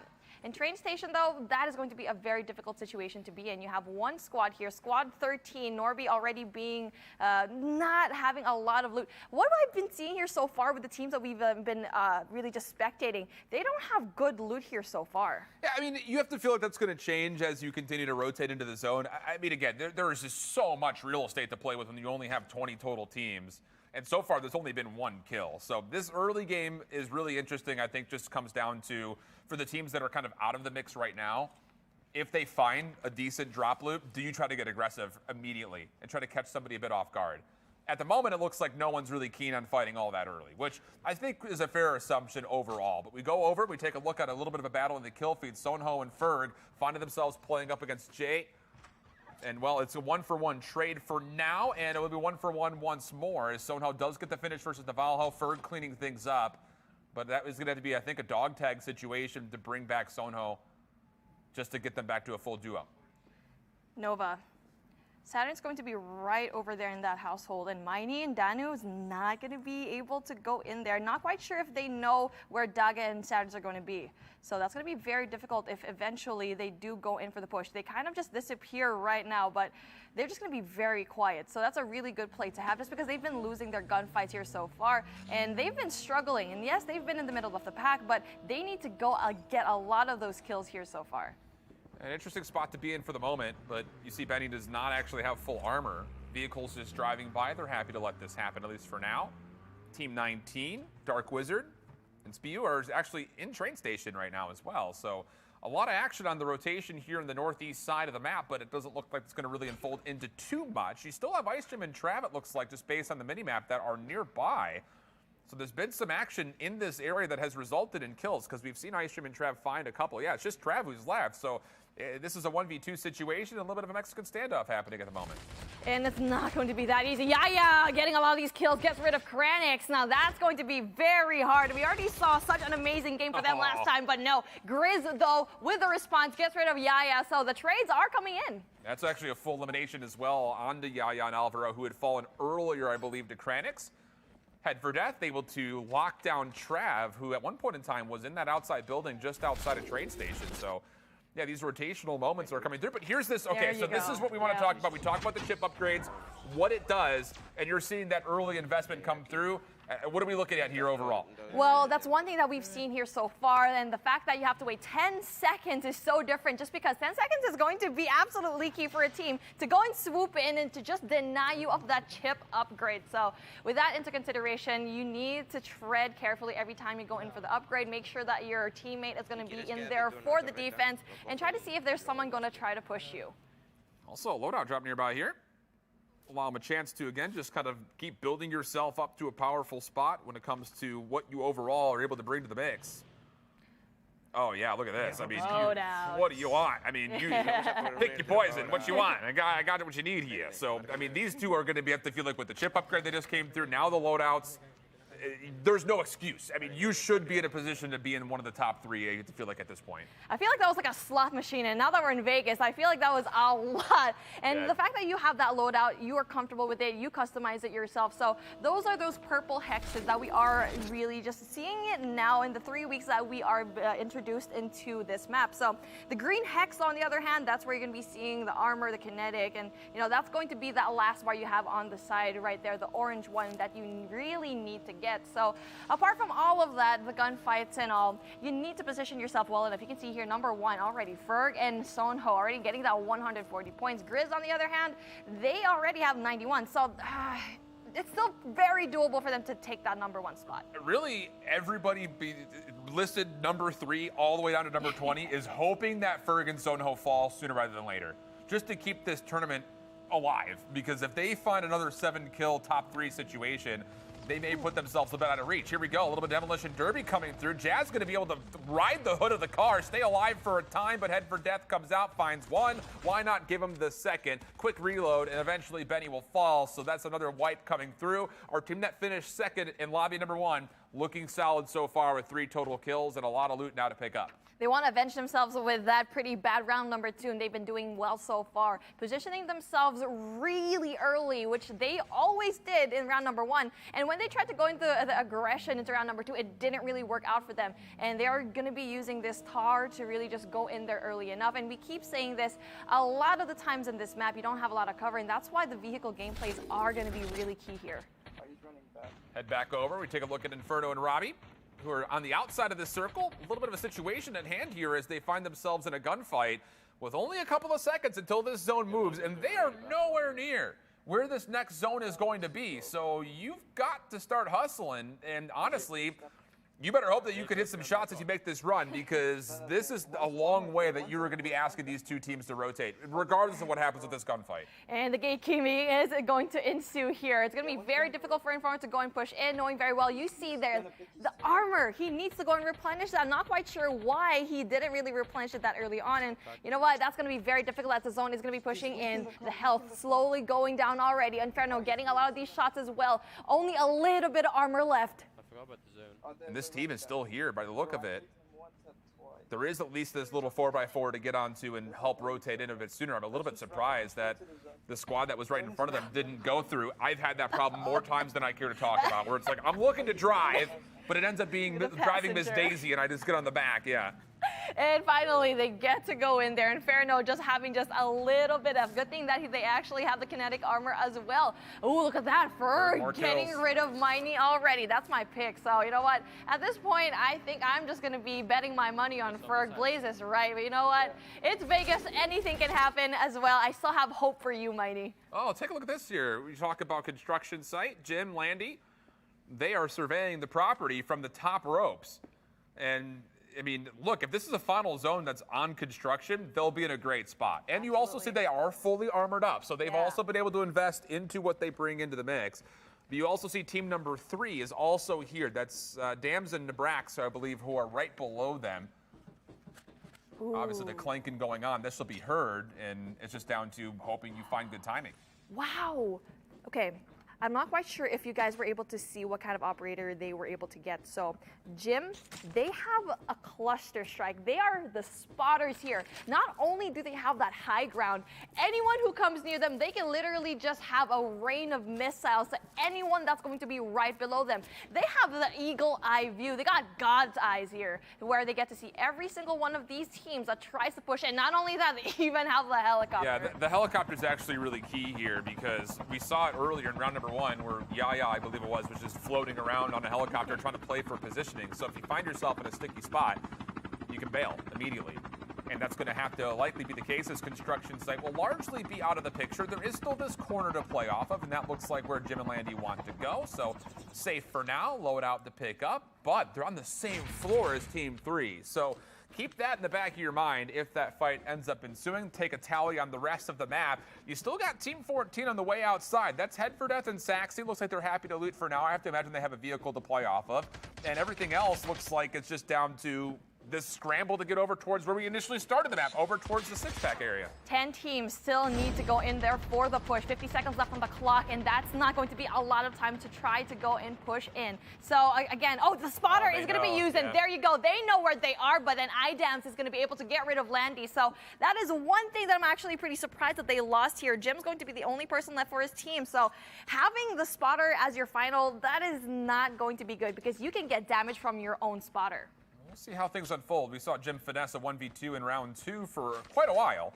Didn't end up panning out for him, but he was able to survive to secure a top 3 positioning and a lot of points because of that. Again, your top 3, that's where you start to get to 25 points for third, 30 for second, 40 for first. So a lot of points can be tallied just by staying alive, and Jim may have to consider doing that 10 seconds till the zone starts to come on in. You see Drari Saturns in the kill feed. Looks like on the unfavored side, as they're probably a product of an unfavorable gunfight.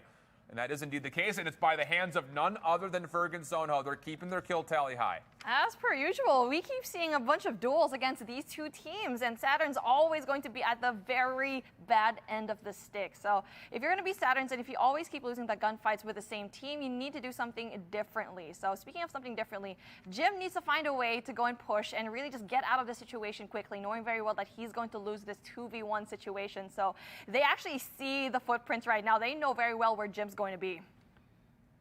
Well, they're eventually going to have to meet up, you'd have to feel like. Taking a look at other squads as far as where the final circle is going to be.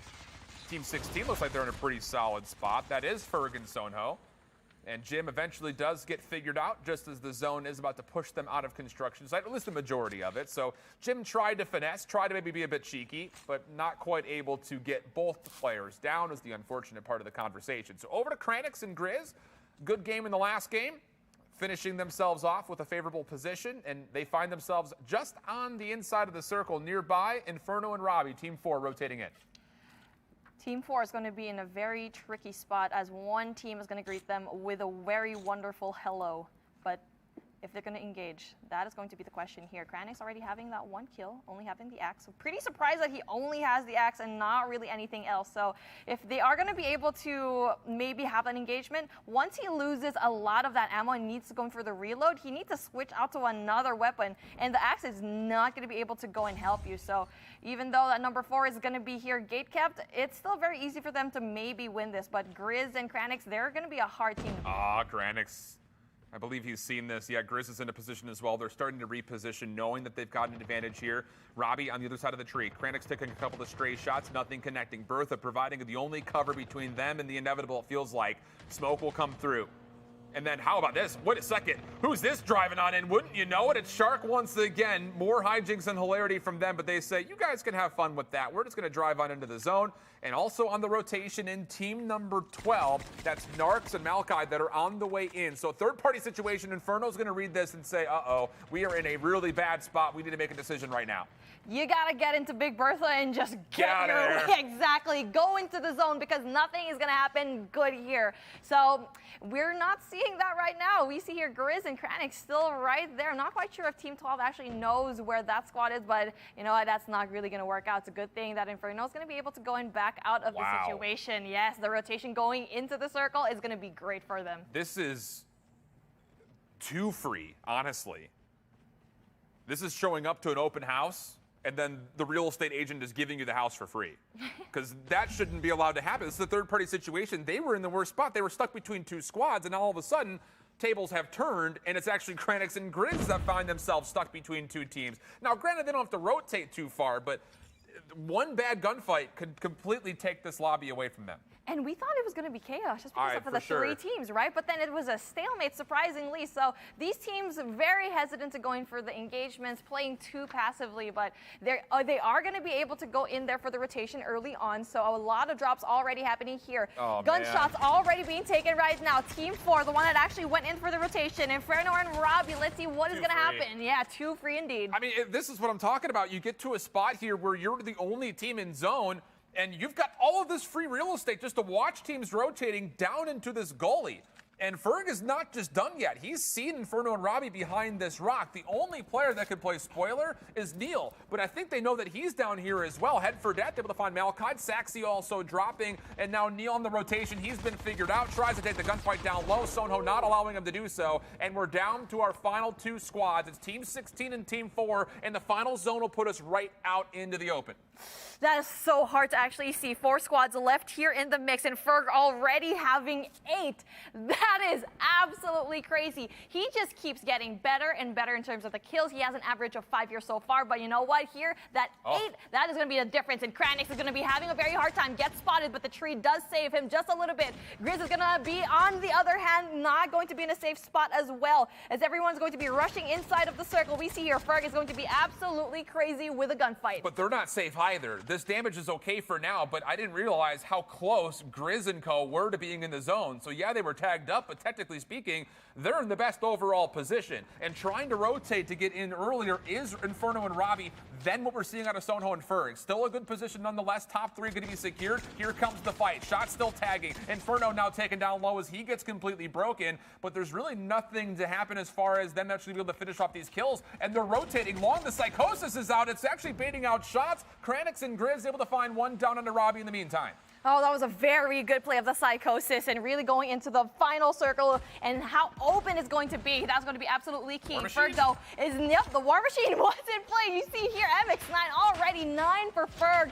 Now, is it going to be a 10? It's going to be Inferno yet again, having those kills as well. Kranix going down. Inferno is going to be going down. And Ferg already with 10. Is it going to be 11? Grizz is going to be the only person left for his team. It is going to be a 2v1 situation as per usual. Ferg continues to get away with this.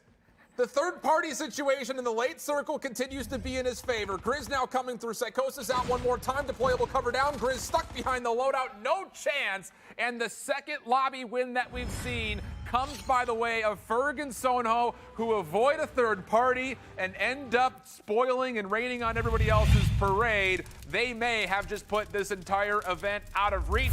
We'll be back to tally the leaderboard after this.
BR Worlds Invitational as we are here at the Poker Go Studios on the Las Vegas Strip.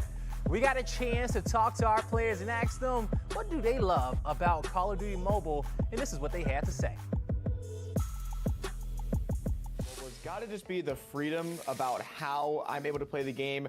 You know, I can use the weapons I want. I can literally choose some of my favorite all-time classic maps in Call of Duty Mobile. And if I just want to play that map or that mode all day long, I can do that. The thing I like about Call of Duty Mobile right now is that all the classes have different hero abilities.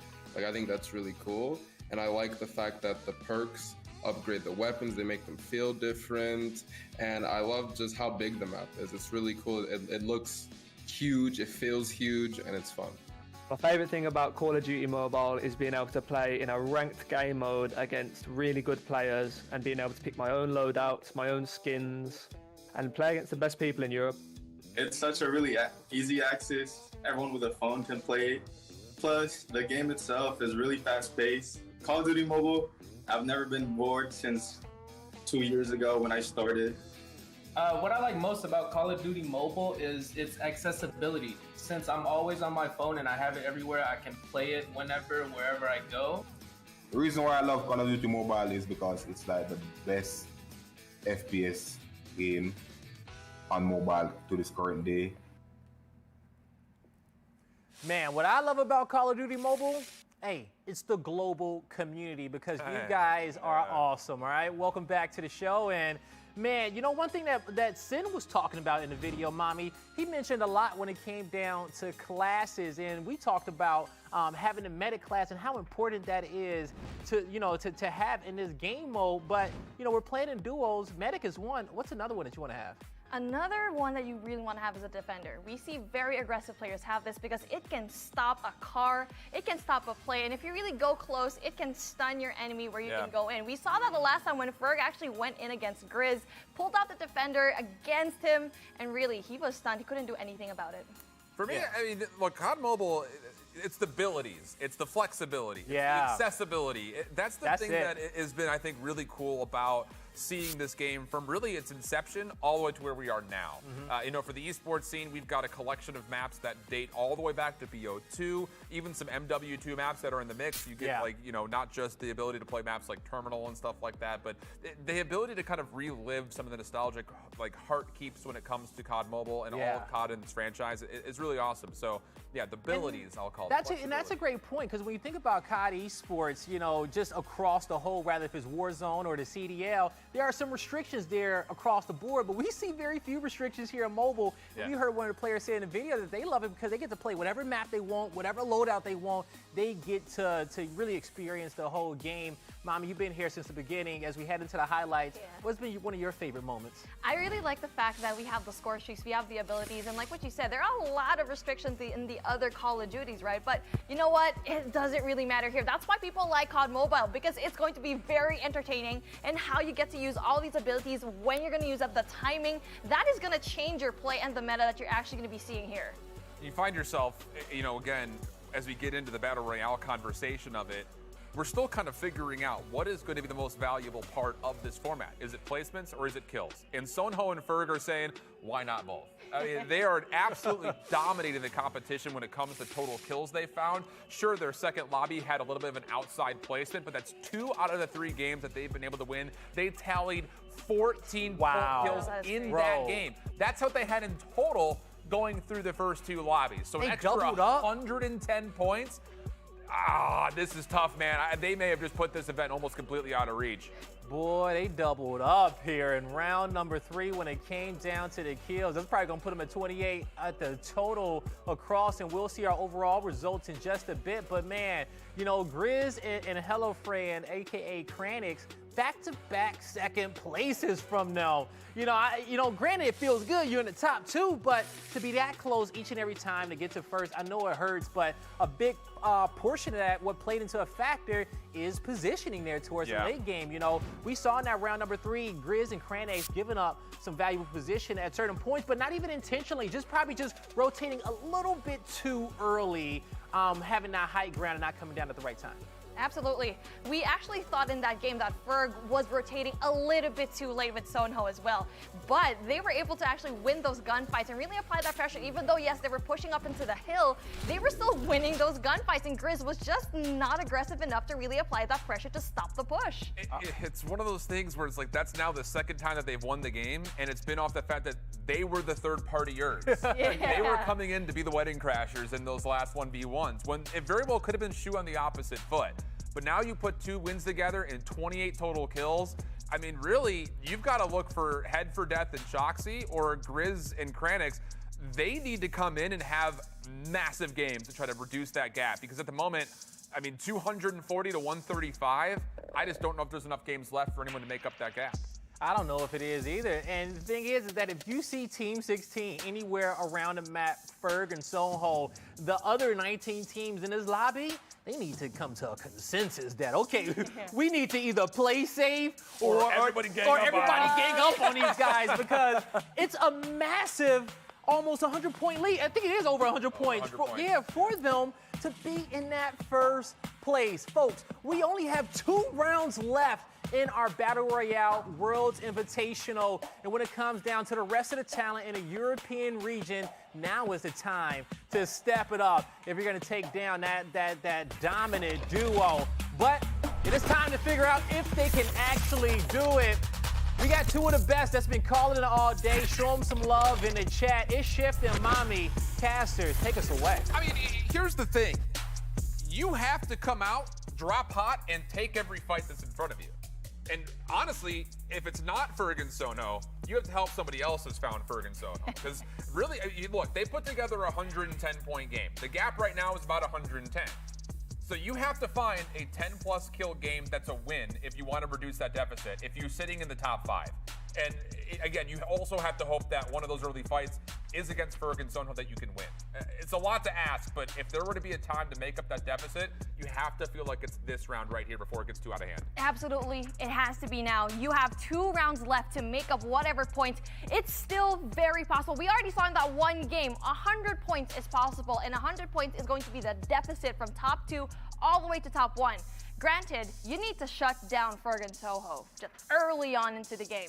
But how possible that's going to be, I'm not quite sure, just because they've been really placing high, getting a lot of those kills. So there needs to be a perfect play from every single one of these duos. Well, the one duo that we can definitely throw into the fire right now is going to be Miney and Danu, who are in firing range off the rip with Ferg and Sonho. Also nearby, Team 18. That's going to be Marky and Ruiz. They've put together some decent moments so far, but really, again, the entire lobby, they're not going to necessarily know that this fight's about to break loose, but everyone is very much so rooting for Miney and Danu right now if they have a chance to see what's going on. Right? I mean, it's like, Mommy, please, Miney, make Mommy proud. Danu as well. Come on, girl. You can do it. You can get a lot of these shots, but they are going to be a little bit spread out. So I'm not quite comfortable the fact that they are not together and the fact that they are probably seeing a lot of the footsteps already going in from both of these squads already. So there you go. They're finally going to bunch in together, and gonna open up just a little bit. Miney and Danu already in that corner, ready to take that fight on. Oh, here we go. Ferg able to find the first bit, but the playable cover will come down. Miney will back up, at least for now. The threat obviously now imminent and established. Danu and Miney playing patient. Ferg maybe looking for some pop-off quick scopes. Not gonna get the opportunity. Miney and Danu are actually backing away from this. So, ooh, interesting. I mean, no conflict is fine, I think, overall. But still, look, we're looking for, if you're rooting for everybody else besides Ferg and Sonho, you need to see them fall out here in the bottom 3. You don't feel decent that that's going to happen, and now the sniper could come into play. Miney going to miss out from the first shot. Second one will come through. Ferg missing twice. Nade's now out, and Danu and Miney are kind of in the position where they have to be the ones to respond. Yeah, absolutely. Danu and Miney repositioning themselves into a better place, and that's actually going to be very good for them. The fact that they already know this is going to be Ferg, because initially you don't know who's going to be right beside you, but once you put your crosshairs on that player, really, the name just pops off, and that #1 squad, the #1 duo that we've seen here so far, they're smart enough to know that, okay, this team is going to be very good, so we need to position ourselves in a way where we can go get a lot, but no, here we go.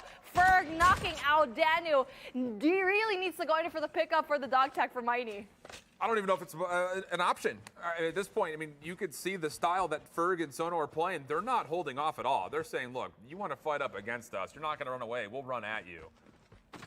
So there we go. Loot will come through. Miney is just going to have to essentially just play survival the rest of their game here. You're going to be on your own, and for a team that needs points, you have to hope that you can find yourself in a top 5 situation late game. So there we go. Firing range vacated. Ferg and Sono winning this position.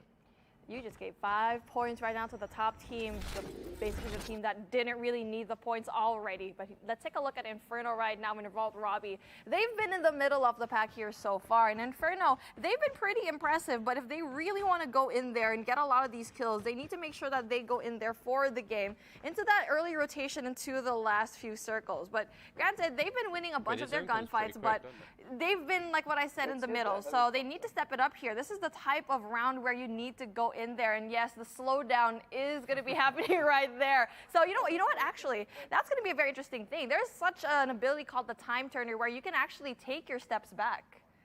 Well, I don't think they'll be doing that anytime soon because the zone is actually going to be hitting them here. A bit surprised they didn't go for the helicopter or the car that was nearby, but what do I know? Back over to Rivertown. It's free for the moment. This has been a subject of a lot of early gunfights, but so far, looks like things are pretty much wide open. So this is head for death, I believe, with Sarky. And yeah, they're in a pretty good spot here by the looks of it, just to try to grab some free loot. They should be pretty good as far as what they're overall able to put their loadouts into. They will also have to rotate, vacate Rivertown, but for the time being, they're okay.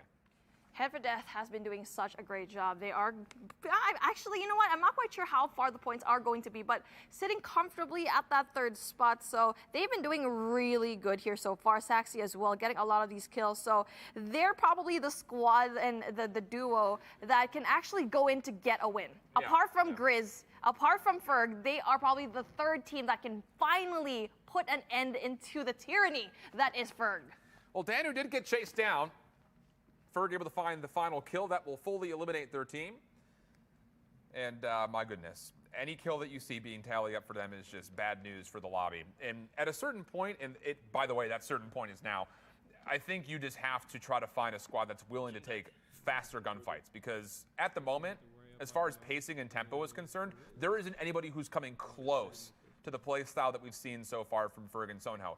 There is no such thing as a yellow or red light for these guys. It's all green all the time. Get in there, find kills, trust that we're just going to outplay everybody in the lobby, and so far they have not been treated otherwise. Yeah, the confidence is back, and not only that, the chip upgrade is already ensuing. The only time we actually saw that they were kind of reluctant was in round number 2, where they only placed 5th, but here you go, a lot of games. Oh, look at that. There's actually 3 teams already here, and look who's in the middle into the sandwich right now. It's going to be Soho and Ferg. This is the time where they can actually take down Ferg if they choose to do it. But there is the escape plan of a helicopter nearby. And the thing about it is Yaya and Alvaro are the ones who have to move first. And I don't know if Ferg and Soho recognize how close Yaya was, but they're going to get in the helicopter and just fly away. That's going to allow Yaya and Co just to get into the zone, no problem. But I mean, again, you missed out on an opportunity here. And wait a second, Ferg and Sono went behind them. They want to take the fight. The gun sight will unfold, but Yaya tagged down low. The zone will chip, but only barely. It's only the first circle, so it's not going to hurt too much. This is a gunfight that could last in the zone for quite some time. Put some armor on, and there you go. But it's going to be very, very hard for them as the HP is dwindling down slowly for both of these teams right now. And then Soho, they need to go out of the zone, and there you go. That is going to be very smart for them. They're just going to be right outside of the zone where they know they can actually go and heal up and maybe even win this gunfight. Get on top of the hill, get that high ground, and know very well that there's nowhere else to push for Yaya. Huge advantage again for Ferg and Sono. Mobility and the zone definitely in their favor. Yaya and Alvaro have to make a move. And it needs to be sooner rather than later. I mean, you can see how far they have to go to the next zone, and only 1:12 minutes to do it. Smoke will come through. Ferg able to tag up once. That breaks the armor, plus the knock on the Yaya. No one's even shooting back against these guys. That's the problem. Someone has to be at least somewhat resilient against these two, because right now they're just doing whatever they want. There's nothing that they could do. The high ground, the head glitch, they all had it. Ferg already had it in the bag, and Alvaro's going to be the only person left for his team to actually go and make a difference, but they know very well where he is. Look how far they are. They can't even go into the back just because they don't even have the utilities to actually go and heal up and to even engage with the gunfight. They're just outgunned, outsmarted, and outwitted by Ferg. Just playing aggressive with helicopters. It's the name of the game that we see in Warzone continually. Alvaro has to move. Ferg on the hunt. We'll take some of the loot. Alvaro out in the cornfields. I don't know if he's been fully seen yet, but now he will be. Ferg will say, we see you. Soho is actually going to maybe chase things down, and yeah, they know that this is a free 5 points right here if they can just do this together. Here comes the gunfight. Alvaro doesn't even stand a chance. 3 kills now tallied up for Team 16 with Ferg and Soho.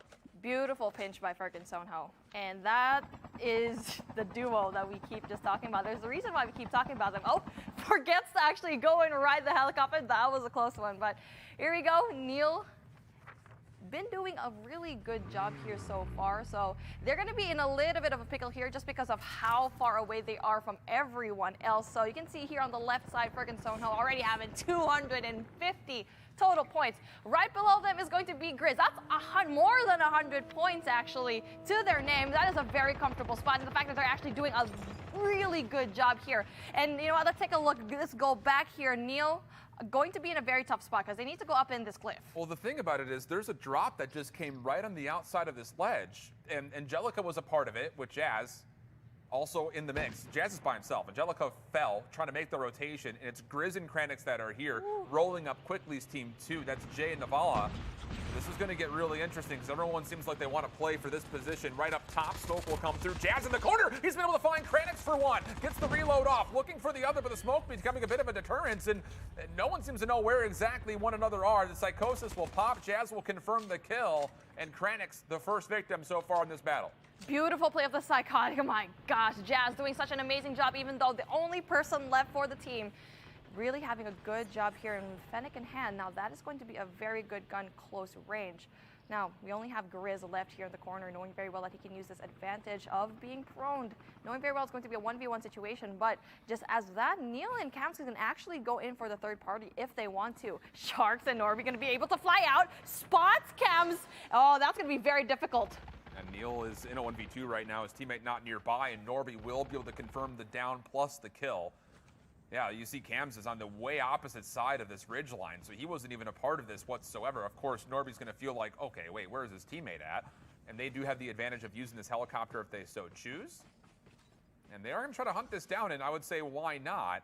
It just comes down to, really, can Cams find a way to maybe catch them a bit off guard and melt somebody quickly? But you see it again coming into play. Kinetic, Norby already fully armored up with all 4 of those plates being charged. And he's going to be in a very healthy spot to take whatever fight happens to come his way, whether it's just the solo player of Cams or the other duo that's hiding in the building in front of them.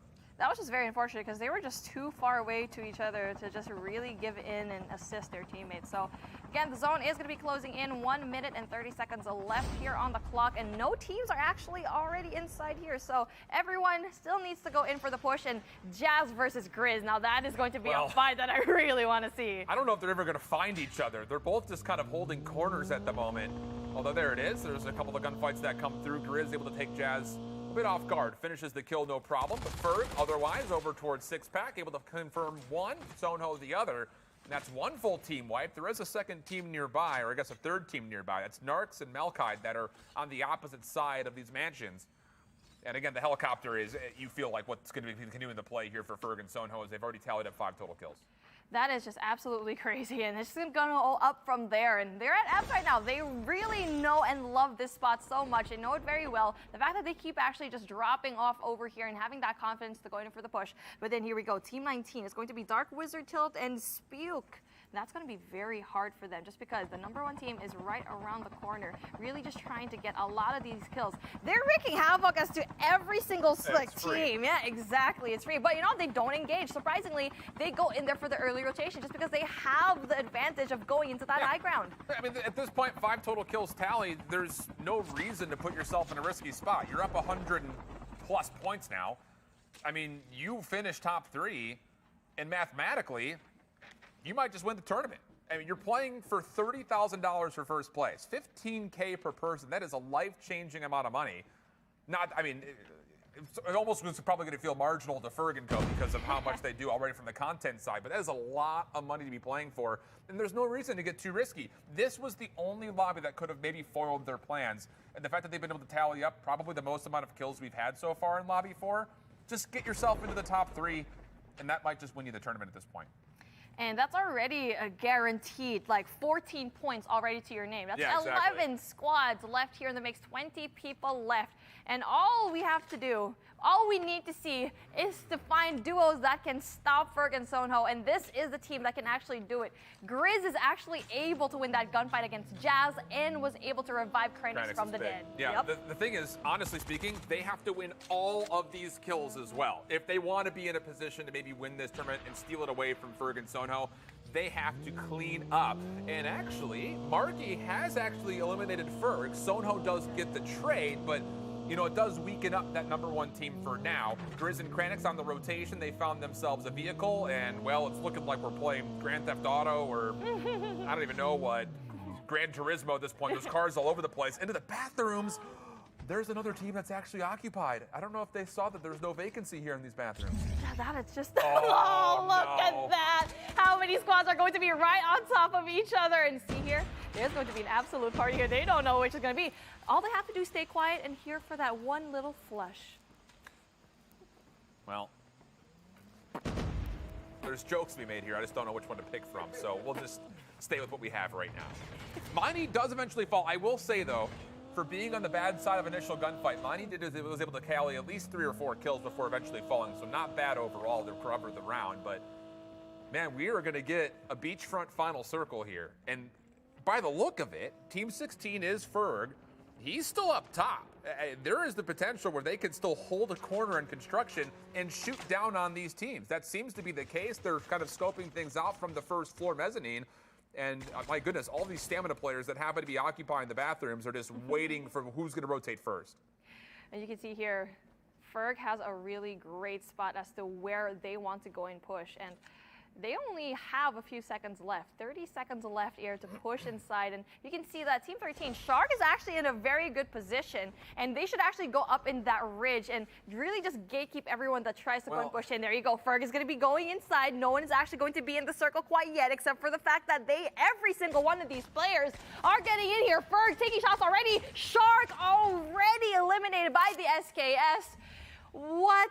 And you can see a party down below in the bathrooms. What is happening right now? Yeah, Ice and Trav, I believe, are over to the left. But, I mean, again, look at the confidence. Ferg and Sonho say, let's go on in. Now, do they recognize that there aren't just one team here? There's actually 2. Ferg in a bit of a gunfight. A little bit shaky at first, but Narks eventually now falling. Now in towards the stalls. No chance for Malkaid to do much of anything. But here's the question.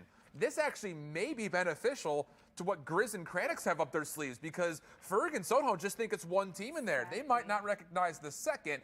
But as they start to rotate and try to clean up the rest of the pieces, more teams rotating in front. He sees Ice Stream. There's the SKS. No problem. Easy kills. Ferg is on an absolute tear. 11 total kills for the duo. 6 of them tallied by Ferg. That's going to be a very tricky spot, though, if you are going to be Grizz, just because you still need to go and push for the circle. And finally here, we see a very early push from Ferg and Sonho as well. So Head for Death still alive and kicking. 4 teams left here, 4 duos that can actually go and make the difference and maybe stop the Goliath that we've seen here so far. They've been a really good spot, but then Ferg with that sniper is going to be absolutely deadly. Oh, but Sonho was able to find Saxy. That will down him. Finish things off. Where is the rest of these teams? They should be hearing these gunshots and this walking up behind, and now they're making their move. Team 5 from behind. Has Ferg read this? There is no cover. You talk about it just being open ground. You're seeing it right here. Head for Death, heading for the hills, trying to do his best, well, Baywatch impersonation, getting over to the lifeguard tower. And he's been able to stay alive for the time being, but they're not in the zone. They still have to rotate back over towards where this duo of Grizz and Kranix are. I'm very impressed with what I've seen with all the squads here so far. We thought Grizz was actually going to go down from Ferg. We actually thought Head for Death was going to go down, but his movement was just absolutely great, and the timing from Defender was really great so far. Ferg here with the grenade gameplays here, and really just taking out the smoke to clear out the site and really just go in there for the push. Head for Death, though, still going to be at the very back end. Not quite sure if they know that Head for Death is still right there in that particular spot. But that's a really, really good position to be in. Exactly. This is going to be so far. They really want to clear everything out. This is the smart play. You know that there are players in front of you, and you know for a fact that you've got Head for Death stuck here in this tower. So it's only a matter of time. Head for Death's going to have to respond to the 1v2. Spam shots come out. Ferg taken down a little bit low, but not too much of a problem. Finishes off the kill. Now you have a chance to re-rotate right back in. 3 total squads remaining, all of them full duos, but Ferg back to full HP, and it looks like nobody wants to fight them. Sono and Ferg are just doing absolutely whatever they want. Neil going to get caught up from behind. Cam's also sitting inside the bathroom, but Neil will drop. Cam's the last one, hiding in a corner. Nothing that he could do there. Ferg and Sono, 15 total kills. 2 more between them and a 3rd win out of 4 lobbies. It's Grizz and Krenix trying to challenge. Here we go. Top 1 and top 2 going in there for the mix. Who's going to come up on top? It's anyone's game at this point. But with the way that's actually going here for Ferg and Sono, they've been absolutely crazy. They're going in here, guns are blazing, but here we go. We see Grizz being knocked down right now with the cluster grenade. We see the utilities going here so far, and just like that, another win for our top 1 squad. Ferg and Soho take another cake and really just bringing everything down with 3 wins. They may be over 300 points. That is 3 out of 4 lobbies that they've won, and maybe a bit of greed in the second is the only reason they weren't a major contender, but they will be on top of the leaderboard. The question when we come back is by how much? We're back after this.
Welcome back. If you're joining us here late, here is a brief look at the prize pool through 4 total lobbies with 1 to go.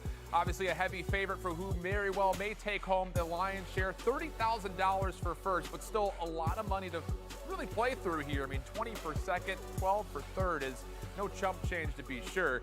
I know Blaze has more on what's been going on with COD Mobile. Call of Duty Mobile has taken the mobile gaming community by storm. It's crazy to think that it's just been 2 years since the game has been released. So we thought, hey, let's take a look back at some of our favorite moments thus far.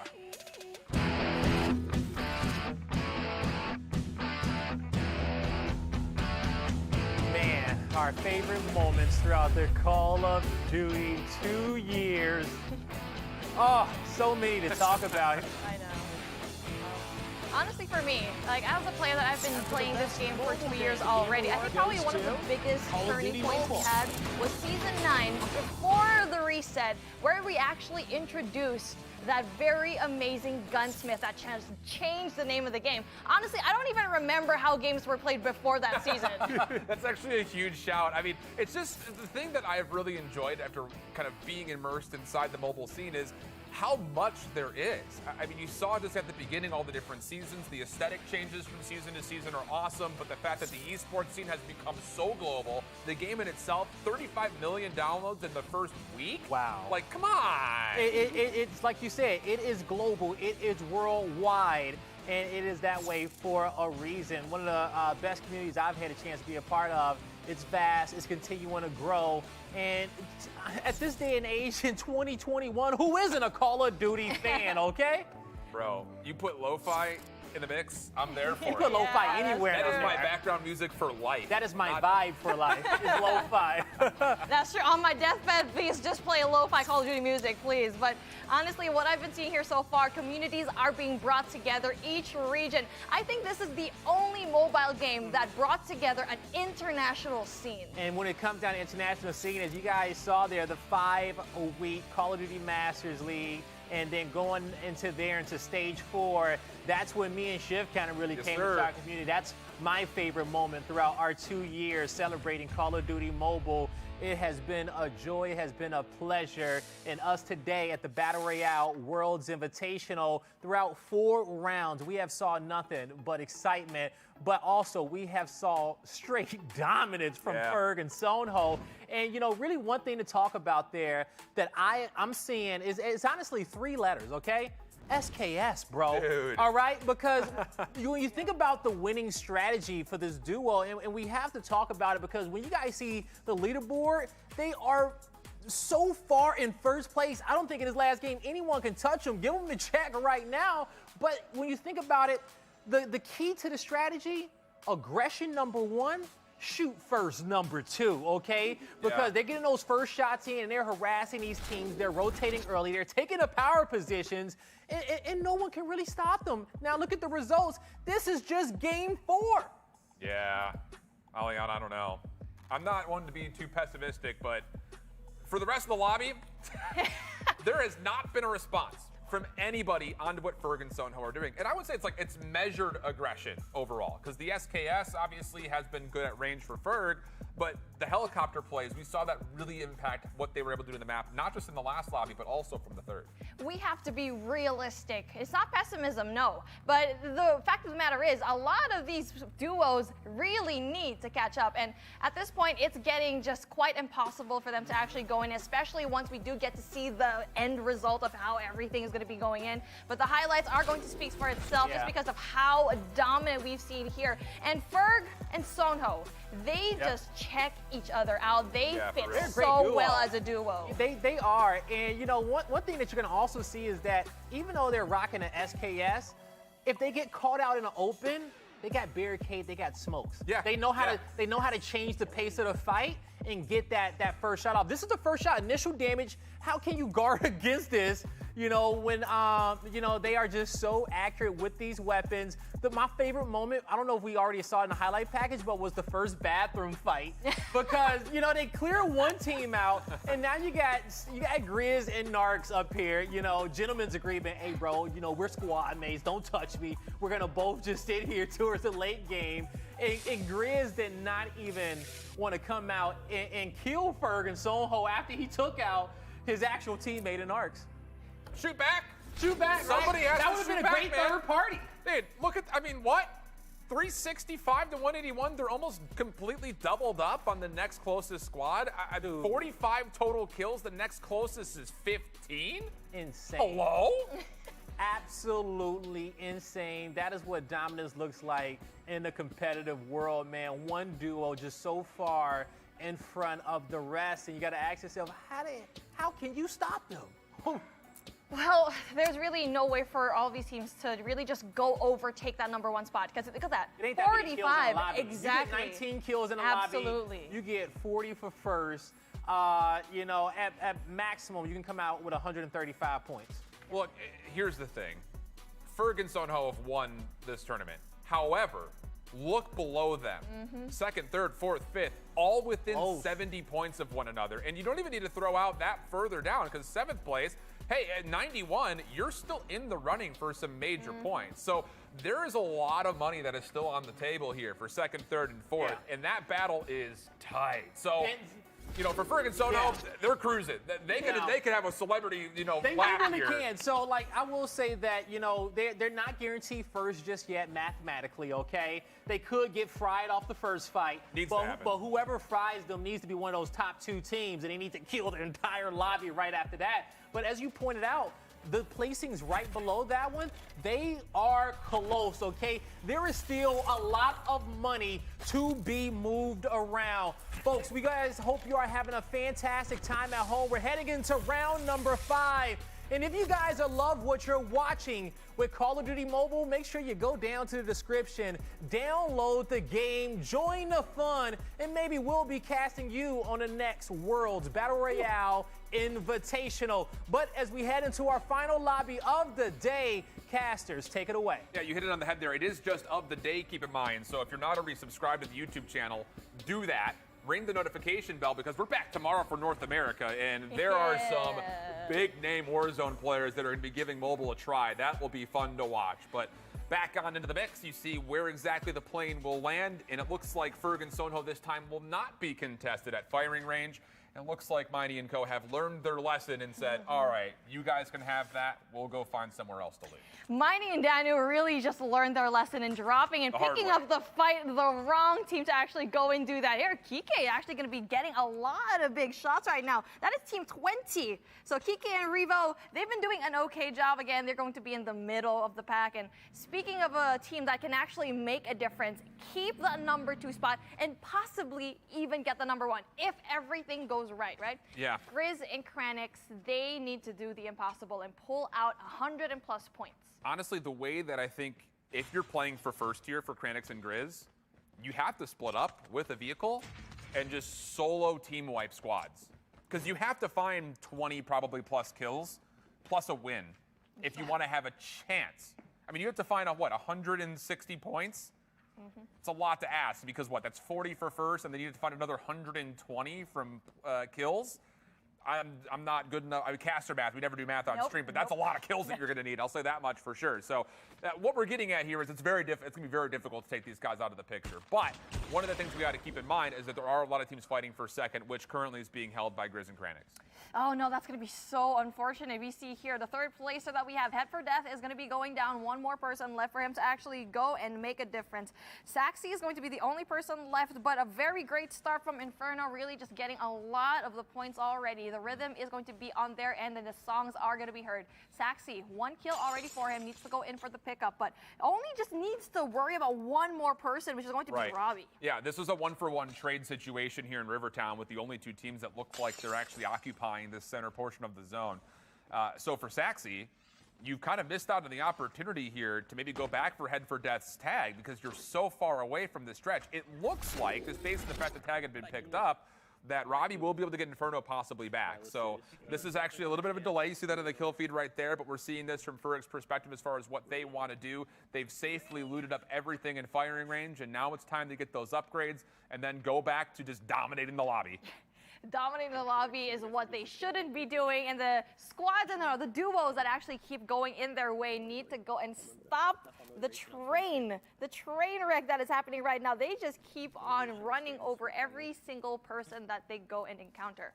The fact that they are winning the gunfights, the rotations are so nice, and yes, even though they go in for those late push into the circle, it works out for them because everyone is looking at the other direction. They come in from the back. Yeah. We'll see how things unfold. You know, over here by the farmlands, this is typically where you are likely to find a helicopter spawn. Does not look like there is one here at the moment, so they will not have the luxury of extra mobility early, but there are vehicles nearby, which I imagine they will probably try to use. And, well, we had a little bit of early action off the drop from a couple of different squads, but largely, we've only lost 3 different players at the moment. Saxy, again, trying to get his way back over to this dog tags. He's getting shot at from behind. He's able to at least get across the street, which is good news, but this has been a long rotation. He's being hunted, and Inferno and Robbie are back as a full-on duo, but it does not look like they're super interested in trying to finish off this squad as of yet. Well, I'm actually pretty surprised that Robbie wasn't able to go and defend that dog tag. If I were that one team, Yeah, yes, for real. I would get my teammate back. But at the same time, I know very well that Saxy can actually go in for the dog tag of head for death. So a very questionable push here in Rivertown. And even though that Saxy actually had a very late rotation to get the dog tag, it still actually benefited him somehow, and he's going to get away without a scratch. No, that's actually really good news for Head for Death and Saxy, who are a part of that picture in towards maybe being in the top 3. The other squad that we're really kind of keeping our eye on is this one right here with Kranix and Grizz. They find themselves kind of on the outskirts near River. And, well, I mean, not a lot of action to really unfold between these two, as there's no kills tallied for them as of yet, which is, I mean, to be expected. Again, we haven't seen a lot of early game action. No need for that to change here in the 5th round, but they are going to have to really be one to keep an eye on as we start to get those rotations, because they are the ones trying to guard that 2nd place at the moment. And that 2nd place is going to be that coveted spot for a bunch of teams that's going to be right beneath them. Even going down 6 places, you can actually go up with just one good game. You can see here, it's going to be an absolutely crazy spot. You can see it's already going to be lined up, those purple hexes. You'd want to go there just because you're going to get your loadout, and the airdrop is going to be going down as well. And if you are going to be going into that green, know very well that you will have that armor. Kinetic armor is going to be absolutely important. We keep talking about just because of the absence of the first aid that everyone was just used to. Yeah. So on the vehicle move, this is a quick rotation over for Ferg and Sonho, giving themselves even more power here as they continue to work through what is going to be essentially about a victory lap for them. We haven't seen any circles move over towards estates in the raid area of the map or over towards hijacked yet. I would love to see that kind of be in the picture. I'm a big fan of raid personally, so maybe a bit of personal bias there, but I would love to see it. Yeah, I really wanted to see Hijack come along just because of how much these teams, I want to know how they can actually go in the push and really just swim across all the way into Hijack, and very well know that if you're going to be going underneath the boat, that is a safe spot that you can actually go in there. There used to be a glitch, though, where you can actually just stay and get rid of everyone who's above you, but hopefully they fix that. Kranix pinging the map, not able to see too much, so they cut off their 4x4, and they find themselves free. There's no, wait, Ferg, please? There's no way he just broke armor with that SKS on a team that's in the helicopter. Overpowered. SKS is absolutely just Well, is it the SKS that's overpowered, or is Ferg overpowered? Both. Both. I mean, who's going to use the gun, right? Who's going to be able to operate it if not a very talented player? So, again, if you have a talented player and an overpowered gun, you have the recipe for disaster for the other teams. Well, I mean, they've got everything they could possibly want and then more, so. Into the vehicle, Team 3 nearby. That is items and Nebrax, but doesn't look like that's going to be a fight that's going to unfold here. Ferg and Sono just trying to rotate around, see if maybe they'll get shot at and then jump out, find kills. In the zone at the moment. Outside train station, we're looking at Saxy and Head for Death. They got over here pretty darn quickly after that rotation they made from Rivertown, but nearby is Miney and Danu. So this could be another very key fight, as Saxy and Head for Death are still a part of that top 3 consideration. They need to survive, and honestly, they need to win this gunfight right here to just get extra points. That is not going to be a spot where you actually want to go in there. You see the HP just going down very slowly still, and yes, it's only going to be that 2nd circle going into the 3rd, but that is going to be very difficult spot, especially you're going to be gate-kept by a team that's actually pretty good. So Miney and Danu so far have been doing a little bit okay. You can see here on the left side, 365 all day, all year. You can see how 365.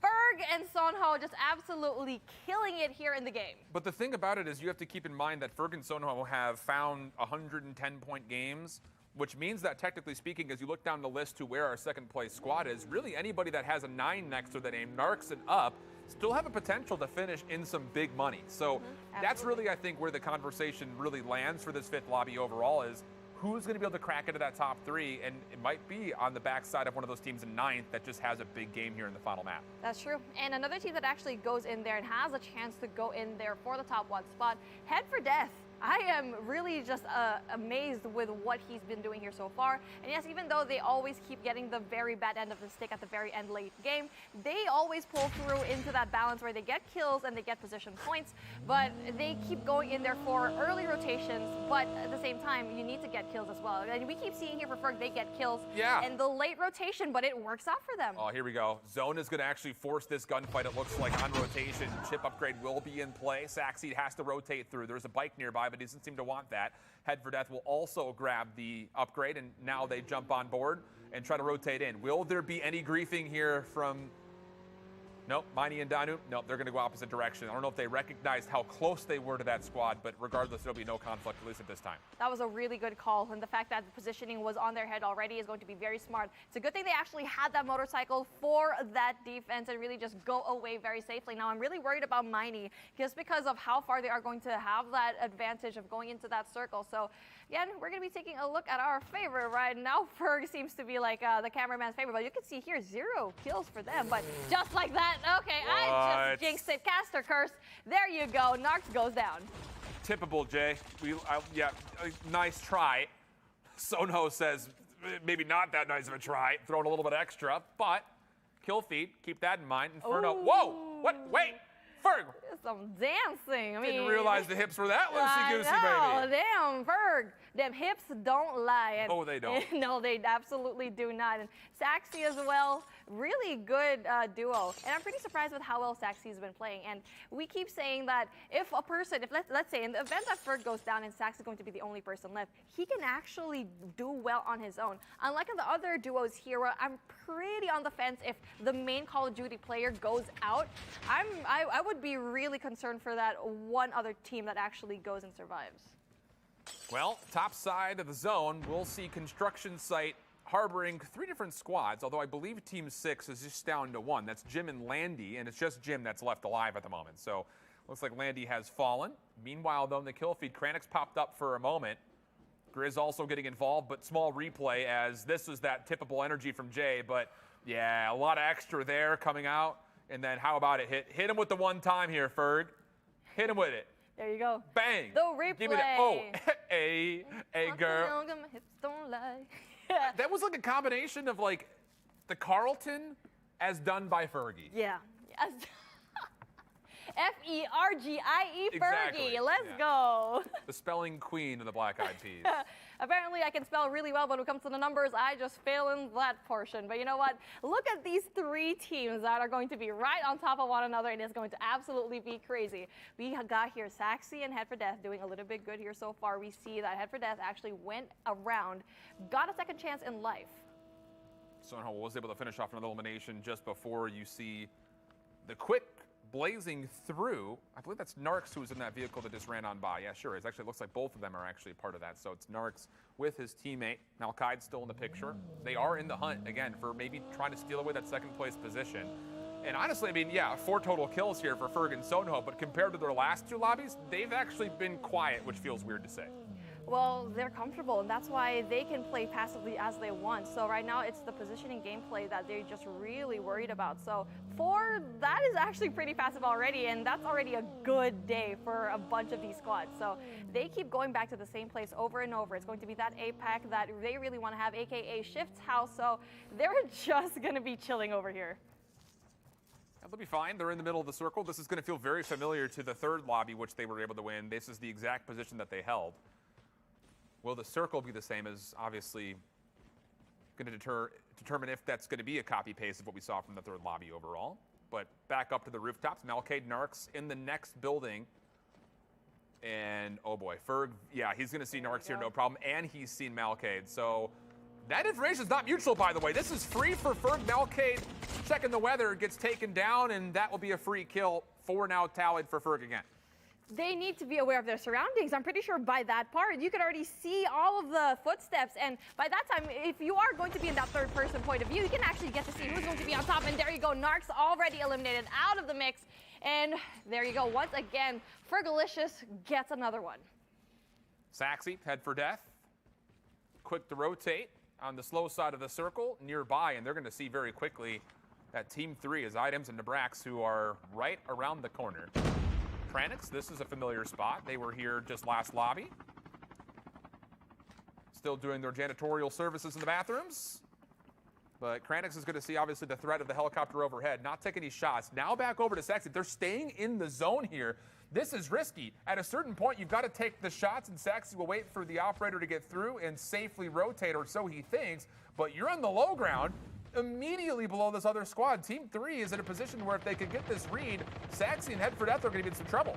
Head for Death needs to go and push in really quickly, but there you go. That was a really good read, but then they have to worry about Team 3. Now that's going to be items. It's also Nabrax as well, but then it's a good thing. I don't know why they actually stayed there. I'm not quite sure why. They probably still think, did they not see the footsteps that actually went in front of them? I'm surprised Saxy didn't try to rewrap around the back. That looked like the play he was trying to make. Now all of a sudden you've got to dodge all these vehicles that are in this little bit of a death ball and kind of circling one another. Shark and Norby right here. Saxy's going to have to take this fight. Norby is going to push one side, and oh man, Saxy, shoot back! Hit the trigger! What? I was so confused with what he's happening. He wasn't even like trying to go in for the fight, and unfortunately for him, he does go down, and Head for Death has the monumental effort to actually go in there for the fight. But then speaking of a fight that we've been seeing here so far, Ferg already having 5 kills, 6 in total. And not only that, they are stacked, fully stacked. Take a look at all the mods that he has on his SKS as well. And the smokes, they've been playing the smokes to perfection. Their utilities, I think they're the only squad that I've seen here so far, the only duo that I've seen. And there you go, takes out Beniju. But yeah, they're the only team that can actually use their utilities well. Here's the thing. With Shark finding a couple of kills, they may have leapfrogged a couple of different teams because Saxy is out. Head for Death is by himself just playing the survival game, looking for placement points. But that's not going to be enough to leapfrog anybody in the standings. It's a little passive, that much is for sure. Shark finding another elimination. They're doing what they need to do to potentially go from about the 6th place position into 2nd. The only team in their way right now is Kranix and Co. They're still in the bathrooms. That's Team 5.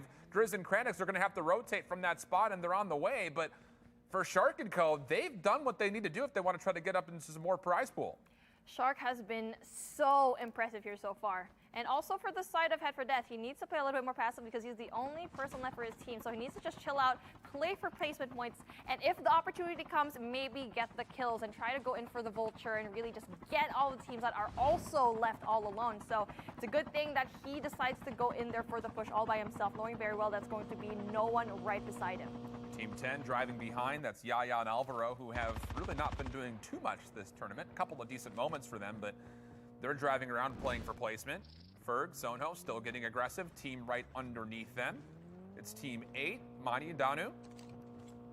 And this circle will still allow them to play off this position, but Sonho's down low. He's actually taking this gunfight. Jazz on the cross. That's going to be an easy shot coming through for Ferg. Psychosis will come out. Jazz will live to see another day.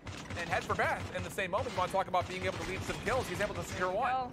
Vulturing his way into the competition. He's not out yet so far. There you go. Just as I said that, he does get eliminated by Saturn's, doing a monumental job at actually stopping a lot of these teams here so far. But we see here, Grizz and Kranix going to be at a very cheeky spot right below. You can see here, construction site is definitely going to be another point here. Team 13 going around, especially going in there. Shark and Norby doing a really great job so far. Ferg, 8 to his name already, gets rid of Miney. They're just cleaning up this light lobby, and they're the only team that's in this next circle, by the way. Wow. Yaya finally getting out of the vehicle with Alvaro, finding some shots, but no kills. And, dude, oh my goodness.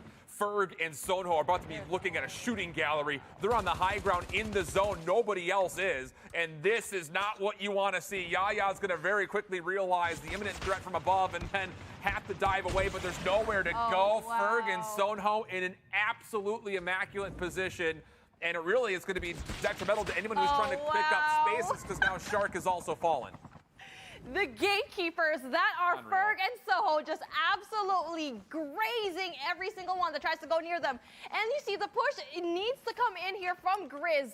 And you know what? That's going to be very hard. We see top 1 and top 2 yet again going at it. Kranix, 2 to his name, but falls down and bow down to the kings of EU. We see here Ferg and Sonho with another win. 4 out of 5 lobbies. No problem. Easy peasy, no problem. Send me to the next tournament, they say, because that was way too easy. But there's a lot of consideration for what ended up being the final leaderboard. We'll take a look at it when we come back.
Ladies and gentlemen, welcome back to the Call of Duty Mobile Battle Royale Worlds Invitational as we just wrapped up 5 rounds of EU domination throughout 20 of the best content creator duo squads in which we can put together. But as you can see, it was one team that was boogieing throughout the competition, and that was Ferg and Soho.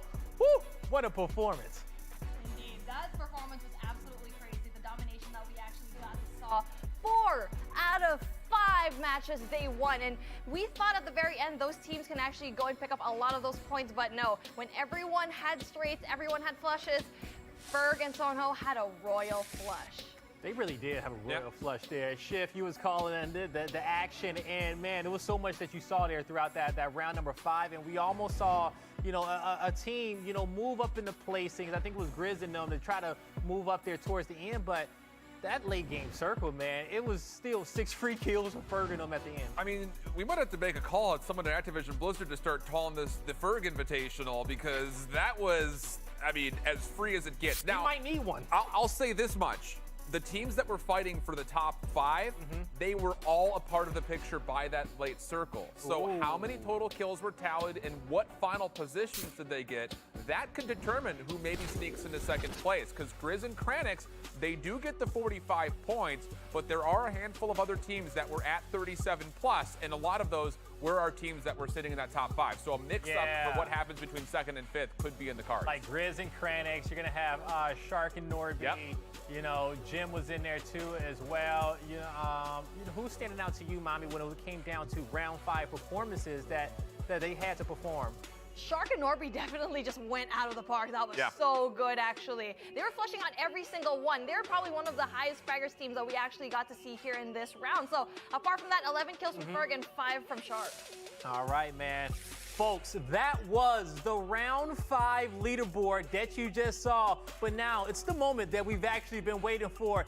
The overall results throughout 5 rounds. And your winners, no surprise there, it's Ferg and Soho. Second place coming in for Grizz and Kranix.